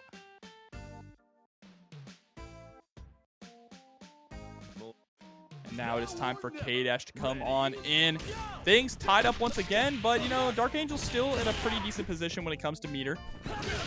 Yeah, definitely. But look at this. Already getting put into the corner against Tamago. So Tamago can maintain the position. No offs to back up. Okay. Good getting knocked down with the jump CD. But as soon as they say DarkAngel firing back with DP into super. Yep, looked like we were trying to go for an air-to-air situation there too with the hop, but Tamago was quicker on the draw with the jump CD. There we go, air minute spike. Tries to throw out the standing C, but is actually going to get whiff punished for his troubles and loses K-Dash in the process. It's unfortunate, man. Sometimes you get caught walking back, and the next thing you know, you take a grip of damage for nothing. Okay, hold up, Danny. You said you predicted 5. You predicted 5 whole games on Tamago's side. Do you have the script? No. I said there's no way DarkAngel. Well, what I meant by what I said is there's no way DarkAngel takes 5 TNSs in a row. Oh. Okay, I completely misunderstood. I thought you were saying he was going to go all the way to 5. You know, because he's got to get him 6 games. I mean, you never know. You never know. I think it's a real possibility that DarkAngel may take 5, but the way that Tamago is cooking right now, about to shut down Iori and put this at 2-0. Oh, ran up all the way with Scum Gale. Got the Bart stun on this as well. He's definitely going to cash out. Yeah, make this worth it. DarkAngel, I mean, this is possible, right? Still has 2 bars to work with, but Krohnen, this is a tough character to make a comeback on. Yeah, especially with the life that he's working with. One mistake and it is all over. Yeah, absolutely. I mean, this is a game. I mean, the first thing everyone talks about KOF is jumping. This is a character you do not want to jump at whatsoever. One of the scariest characters to jump at. And there you go. You jumped and you died. Yeah, there it is. Beautiful reaction from Tamago. Immediately sniping out that juggle with the EXDP. Gonna put him up 2-0. Reset point here. Went from getting 2-0 in the previous set to now standing in a pretty good position against DarkAngel. Yeah, loser side Tamago, a different beast here. So let's see, gonna hop right back into it. Character select. Let's see if we see any changes here on DarkAngel's side. I think we'll probably just stick with what we've seen before, right? Just keep going. It worked last time. Yep. Just locking it in, same order. Yeah, both these guys feeling pretty comfortable in the character picks. I'm not expecting too many switches during the set. No, yeah, I completely agree. It's looking like they're just going to stick it this way the entire way through. Yeah, both of these guys opting to go for the Kiyomir and on point. All right, man. It's not quite do or die time yet for DarkAngel, but no, we got to tighten things up if he wants to take this home. Yeah, we have this first set to give, right? This first set to adapt, but still, you don't want it to get to that reset. All right, there's the DP to start things off. Of course, DarkAngel has been on point with these DPs, but that hasn't stopped the fact that Tamago just keeps going in. Nice interruption on the Rekka there. I mean, that's kind of the mark of a, someone who has a lot of matchup knowledge against Kyo, which you should if you're main character, right? But being able to recognize the startup of the Rekka and sniping them out with a move like 2B, very important skill to have against this character. Yeah, but there's the EXDP to get out of the pressure, put us back to neutral here. Play some of this footsies game. And it's so difficult sometimes when you go for those jump-ins against Kyo. I mean, that's one thing in this matchup. Jump CD is a great button, but 3D, if the other Kyo commits to 3D, they're going to slide right underneath it. Absolutely. Yeah, something to keep in mind. I mean, that's kind of the annoying thing about this matchup, right? If you play Kyo, Kyo's one of the best characters at dealing with Kyo's own shenanigans. Exactly. He has all the tools. Yeah. Again, Tamago blocking the safe jump with his face. DarkAngel not ready for the confirm. And there's the CD, tries to go for the neutral jump. That's something we saw a lot from Tamago in their last set against Robert. So far, we haven't seen it come out too much against DarkAngel yet. Alrighty, DarkAngel tying things up here. Meter is almost dead even as well. Yeah, just a smidge more for DarkAngel. Jumps right into the 2C from Tamago. Nice run-up DP. And this has been a matchup that really has not been looking too hot for DarkAngel, right? This Rock versus K-Dash matchup. There's the EX overhead kick. Yeah, great stuff. Tamago finding the anti-air with the low profile. Now it's his time to game. Nice conversion, managing to take that all the way to the kill. Great stuff to Tamago, finally forcing DarkAngel on his anchor here, the anchor Iori. Potentially reset point here. Yeah, we might be getting a whole nother set, and I see, has Tamago won any TNS? Yes, he's won plenty of TNSs. There we go. CD into Fireball. DarkAngel not going down without a fight. Has a lot of butter and is ready to start cooking.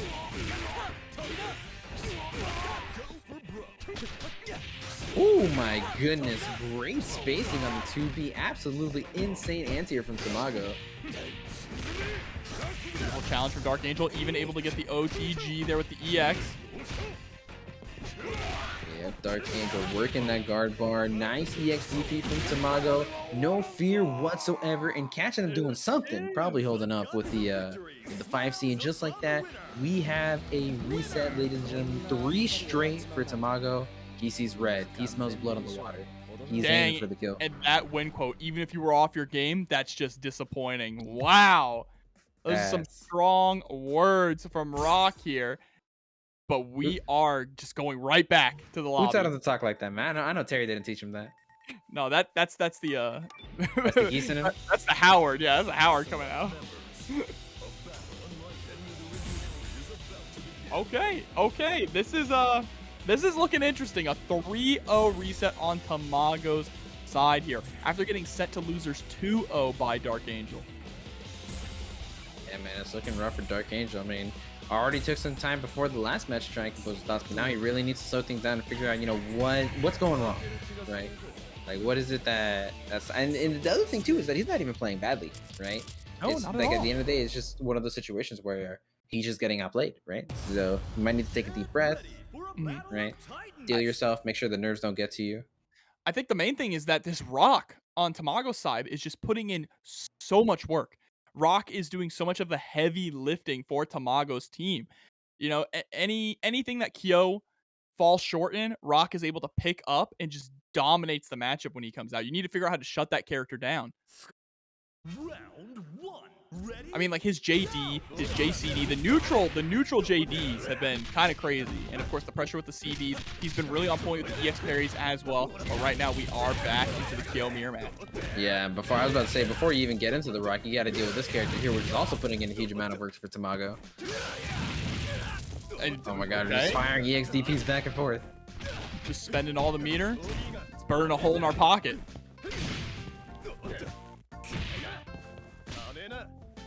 Nice throw tech. The DPs are... Oh, I like that. Just the rising JA. Yeah, both of these guys. It's funny, they're almost using a jump CD, almost like a defensive option, right? Trying to make it so that they move out of the way of whatever option on the ground the opponent's going to go for while trying to stay plus. Oh, and Rome himself coming through with the raid. Thank you so much, Rome. Hope you're doing good tonight. Hope your stream went well. You're just in time. 3-0 reset. Yeah, we got quite the set going on here. Tamago aiming for the victory here. DPing through the fireball pressure there. You can't autopilot. He just did it again. Go to turnaround? He did it again, Danny. Little double tip? Yeah, we've actually been seeing that quite a bit today. I think it might be intentional. At this point, I wouldn't be surprised. Turn to fight. Ready? Go. Yeah, man, going into it. Like you're saying, man, this is definitely the problem character for DarkAngel. Just this Rock, putting in so much work for Tamago. Very difficult for DarkAngel to deal with. Yeah, look at that 2C preventing you from jumping out of the corner, but Tamago fortunately putting himself in a compromising situation. This is where DarkAngel can really capitalize, but the roll through overextended with the 5C, and now it's gonna eat a lick of damage for it. Absolutely, get him out. Wow, DarkAngel reacting with the jump back JA and getting the conversion for it as well, but Tamago not phased whatsoever. You know those buttons are coming out the moment he's out of lock stun. Just like that, putting DarkAngel on his last character again. This Rock, still a massive problem for him to deal with.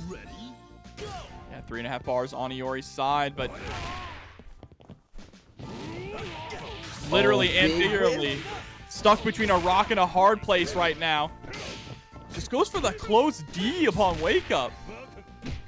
Great whiff punish from Tamago as well. Recognize that block wasn't going to quite work out. DarkAngel taking quick advantage of the slight hesitation that Tamago showed. Immediately goes up for the EX come go. Yeah, but holds onto the meter here. That's very smart. Now we have 2.5 bars to deal with Krohnen. Yeah, definitely enough. It's tough though. I mean, like I said, trying to get back the lead against Krohnen is a difficult situation. Because now Tamago You can approach, but really he doesn't have to make too many big risks. Oh my god, huge DP.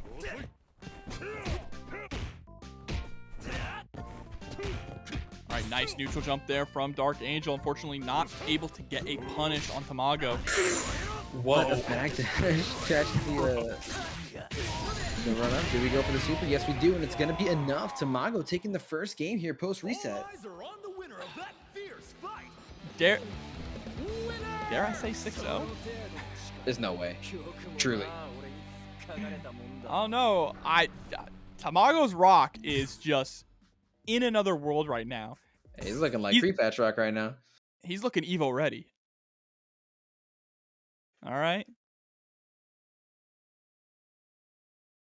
Let's see. Straight into the next game, just hitting that rematch button. We don't need any order swaps. We don't need a breather and character select. We just need games, all right? We need to throw hands. Round 1. Ready? Go! Going into it. Big whiff from DarkAngel to start this off. That's definitely not what you want to see. He wants to get momentum as soon as he can. There you go. That might be what he needs. Tamago, unfortunate with the misinput, giving DarkAngel the opportunity to punish.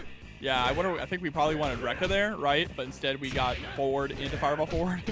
Yeah, most likely. That's a classic. All right, again, you're seeing the neutral jumps come out from Tamago, right? Trying to bait that Rekka for the 3D. And rolls out of the corner, saving the guard gauge in the process, but DarkAngel is not going to stop with the pressure. Knows Tamago wants to run away, so he's going to keep the pedal to the metal. Immediate up kicks too, giving DarkAngel the corner here.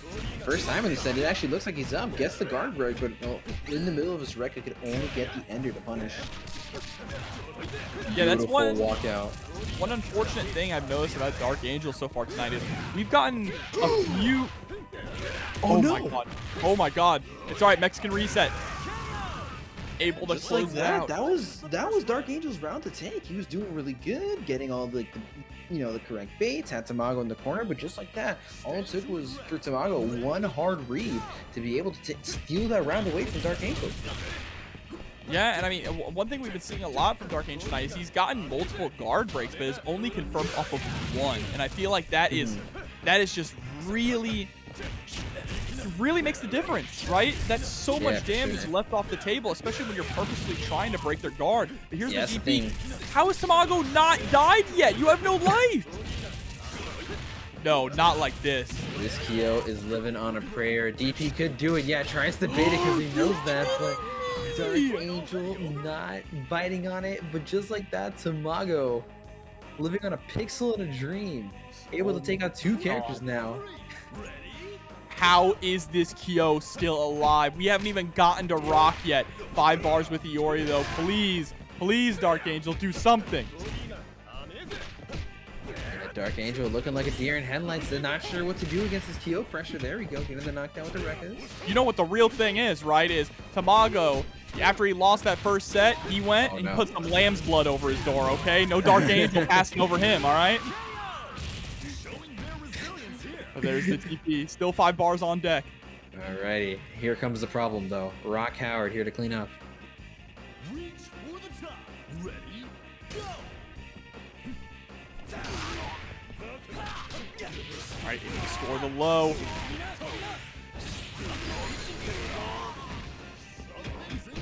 Already hard knockdown. Any good hit can do it. God, rock is so scary. There's the throw. DarkAngel with the EX Scum Gale. There it is, just level 1 fireworks. Just enough to get some decent damage.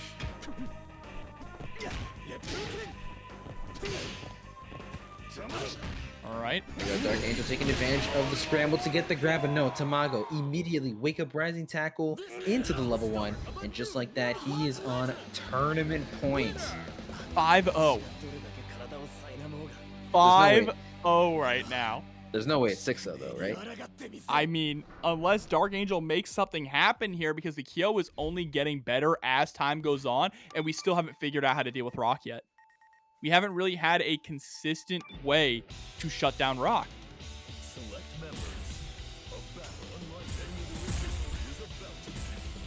Let's see, I mean, my man is playing exceptionally tonight. Absolutely. And I mean, a really good point too. You mentioned that Tamago is just not respecting the safe jumps, not respecting the fake safe jumps at all. Like, you have to keep those locked down or else these DPs are going to connect, and we have the super buffer behind it. Yeah, I mean, that's the thing, right? DarkAngel hasn't really given him a strong reason to respect this, the safe jumps. I don't think I've seen a single DP baited from Tamago this entire set. The one time I saw it punished was when he got it as a misinput.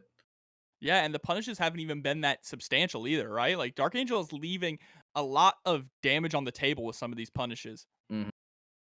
Not And we quite already mentioned, you know, the guard break. Kyo, just as a character, one of the best characters in this game at pushing that guard bar and, you know, forcing you to take action. So if you're working that guard bar, you really need to keep an eye on when it's going to go down and be ready for that punish when it depletes. Absolutely. Here we go. It's just a wave of 2Bs, 3Ds, and JCDs. Oh my. There we go. There we go. Here's an optimal punish from DarkAngel, able to swap sides as well while the DP was in the air. This is what we like to see. Finally, DarkAngel might be waking up here. Oh, we are baiting out all the DPs now. DarkAngel's learned. His third eye is open. Checks the throw as well. Oh, nasty cross up there, but DarkAngel mashing grab there because he knows that Tamago's not going to be able to combo off of that. And I think just for the first time in this entire set, DarkAngel actually goes up after the point. Yeah, and with a substantial life lead as well. So answering the jump in from Rock there with the DP, and wow, just throwing out the Rekka as well. So let's see, this has kind of been the stop sign so far. It has been Rock. He's been the most difficult character to get around, who's been dealing the most damage consistently to DarkAngel's team.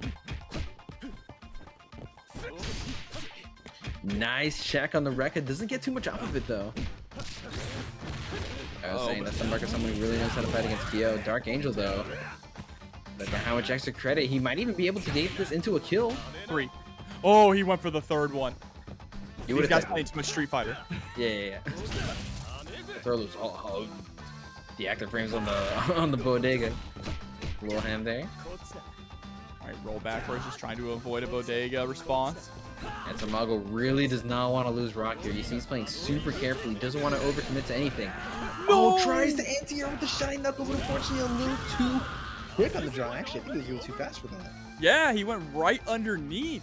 He had the right idea, though. I really like the call out, and it would have gotten the kill, but he's going to lose Rock for that mistake. Yeah, and that's very unfortunate. Now Krohnen, with only one bar, has to take out 3 characters. Definitely possible, but a very... Right. You know, he's got it. Oh, nice backdash there. Narrowly avoids the close C, but now back is up against the wall. There's the raw overhead into the max confirm. Things are looking good for Tamago this game. Tries to wake up with the slasher, calling out something, not quite sure what, but doesn't work out for him. Oh, but it's all right. Able to shut down Kyo. Well, it's not all right. Let me be honest here. Yeah, it's looking rough for your boy. Things are not okay right now for Tamago, but you know what? We still have 2 games on the board. We have room to give. Listen, man, it's easy. He just has to not get hit. You're right. Just has to perfect 2 characters. Light work. All right, Tamago. He's in there, getting the jump CDs. You know, if it was There you me, go. I'd As DarkAngel pushed to the corner as well, manages to get the clean hit there, but now has to work DarkAngel to the other corner. Wow, the very late active frames of that DP actually connecting. Lands another DP. And hold on, Tamago! Tamago might actually have it here. Manages to work K-Dash. Oh, no. No, not quite enough. Only went for the level 1. Trying to chip out Tamago with the fireballs. One more can do it. Guard cancel. Guard cancel does damage as well. Yeah, Tamago has to make something happen. There's the jumper with the CD. He's still alive, and he's at tournament point. Granted, he has no health. Literally none. No way. This is tough, man. Iori, this character's got a lot of tools. It's very hard not to get hit by it. Yeah, you actually have to play this perfectly. There's the DP. Oh my god, the light DP. Can't take another one of those. And the 5C is looking scary. I'm not gonna lie. All right, so DarkAngel getting the first game since we got to this grand finals, and it is in game 3 of the reset. so has to make a reverse 3-0. DarkAngel potentially waking up here. Let's see though, Tamago, even when he was down, he's showing that he still got a lot of fight in him. You know, basically almost took that game back. Yeah, I mean, was very close. Unfortunately, had to deal with Iori at the end, and like you mentioned, it's very difficult to not get touched by Iori. Ready? Go! There we go, round start. And both of these guys, even through a grueling set like that, going to the next game immediately, they're firing on all cylinders, playing super quick. DarkAngel finding the jump in here. You know, it could be partially DarkAngel starting to adapt now that we've gotten this far, and also partially Tamago maybe getting some fatigue, right? It's late in the night. We've been going for a long time. KOF is a pretty grueling game, and he just played multiple sets in a row. That's true. DarkAngel has had the opportunity to kind of just chill, right? Wait for the bracket to catch up to him, but no rest for Tamago here. No rest in the corner as well. Jump CD keeps you locked down. Oh, picks up with the legs into the EX legs, but we missed the follow-up. Oh no, the DP getting baited that time. DarkAngel, and I like that the optimal meter build as well, punishing with the DP of his own. Sitting with, I think, just over 2.5. Oh no, just under 2.5.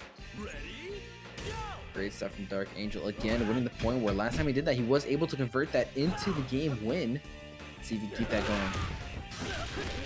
All right, this is a good start here. CD into the EX legs.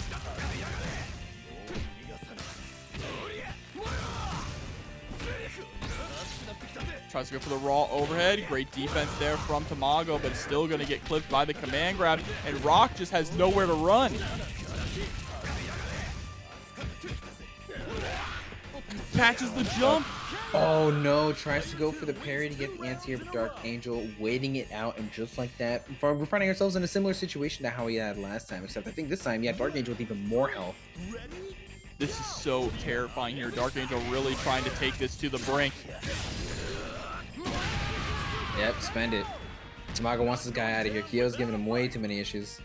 Yeah, and we know that we feel comfortable in the K-Dash matchup. We've already seen how Tamago deals with that. His Krohnen was kind of running amok last game, nearly brought it back. And I mean, now, this time with even more health? Yeah, as long as we don't go down to a see it happen. Right, as long as we don't go down to a pixel, this is actually possible. Right, for sure. There you go, finds the jump in. Double stop. Oh, tries to go for a triple, but DarkAngel waking up with the 2C. There we go again, the EXDP Tamago been on point, his anti-airs and the bait on the DP as well. Doesn't have enough meters to close it out though, just barely not enough. Yeah, but even a 6A or a 2C able to close that out here. And now we are at tournament point for Tamago with a health Krohnen this time going up against Iori. This is actually insane. Not a lot of meter though, but that's okay. This can be built up in the course of the round. Just has to play very carefully against DarkAngel's Iori. You know, with those 4 bars, any good hit is going to lead into that level 2 firework super. It's going to be a grip of damage for him. Nice reaction, confirming the counter hit into the DP. Oh no, this time doesn't go for the jump CD. Actually, backdashes is able to avoid the 2B. All right, has to be careful. The health is even, but not really because of that meter differential. Oh my goodness, Tamago was mashing there? What a crazy person. You have to be careful with the hop-ins, though. Tamago, DarkAngel is DarkAngel, only a couple of jump running. CDs away from dying. Quick max confirmed, tries to get for the Scum Gale. We jump backwards instead of forwards to get the punish. Goes for the level 3 reversal, and it caught him jumping. mid-air. It's raw. It's raw. He's dead. It caught him mid-air. Are you kidding me? Ain't no way. He was right, Danny. He was right. He jumped. No, I mean, I'm not saying he was wrong. Absolutely insane. Tamago going for the neutral or backdrop or something. I don't even know what he was trying to go for, right? But DarkAngel scooping him out of the air. Oh, believed in the rock climax. If I'm the rock climax Tamago, rewarded him with the win. if I'm Tamago, I'm pissed. I'm tilted. I cannot believe that caught. Nothing will stop this show. Absolutely insane, man. DarkAngel fighting for that 5th TNS in a row, trying to take it no matter what it takes. All right, here we go. This is it. No more games after this. Absolutely. Let's see. Will DarkAngel get the 5 sweep, or will Tamago finally put an end to his reign of terror? He was looking really good at the beginning of the set, taking 5 straight, but I don't know. Let's see. DarkAngel on a tear right now, starting his match off immediately with the cross-up jump B. Has Tamago cornered instantly. Yeah, you can take 5 straight, all right, but all DarkAngel needs is 3. Absolutely. Going into it, DarkAngel trying to fight back. Yep, getting the approaches. And I think that's one of the big things that's been changing over the course of the match. So before, Tamago was pretty comfortable stopping the approaches from DarkAngel. You know, he had the DPs on deck. He was checking the Rekkas. Now DarkAngel, he's changed something about the way that he's doing it. And Tamago is having a lot of difficulty stopping DarkAngel from running his game plan. Oh no. We tried to go for the jump punish, yeah, but unfortunately just a little too late. It's all right, CD straight into legs. Oh, but there's the neutral jump finally coming out. I think that might have been one thing too, is DarkAngel wasn't really going for a lot of forward advancing moves when Tamago was doing neutral jumps, because that was a heavy part of Tamago's game plan, was neutral jump to bait out those forward advancing moves to get the punish on the way down. Absolutely. And Sin on Marco coming through with the $14 into the match, Rino. Thank you so much for the support. Tries to whiff punish something with 2C, but a little too preemptive. DarkAngel immediately firing back with a whiff punish of his own. Gonna bring both of these players down to their mid now. Tamago sitting on enough meter for a quick max if you need it. Gotta be careful ending those block strings with the fireballs, though. Especially with guard cancel meter on DarkAngel's side. The guard cancel also could potentially see a Shadow Strike. Ooh, max range there, though, off the 2B, so wasn't able to get too much reward from it. DarkAngel with the height advantage, able to knock down with the jump CD. Tamago guard cancel out into the DP, into level 1. Using all the defensive options. Tries to go for the nice empty block. low. He blocked that last second, too. You saw him standing up. Tries to go for the jump CD in. We've gone for these EX slides a couple times, and they haven't connected. DarkAngel getting a little too antsy. And now Tamago sitting at tournament point once again. Can we finally close it out? Let's see, Tamago with excellent patience there. I mean, like we keep on saying, this is kind of the problem character for DarkAngel. Almost every time that his Iori has had to face this character, it hasn't worked out good for him. Oh, that's a good trade in his favor, though. Yo, they have burst in this game? Oh, what a backhand check with the 2A. 2A check again there on the Rekka series. Oh, it's not looking good, Jobber. That is a 2C starter as well. It's not looking good, Jobber. DarkAngel's about a hit and a half away from, from potentially losing the tournament. Oh, big backdash, that might be enough. Tamago with the read on DarkAngel Scumgale, able to take things and stop DarkAngel from the 5 feet, becoming your new TNS champion. Super well fought, both of these competitors. Absolutely insane grand finals. I was a little scared. I thought Tamago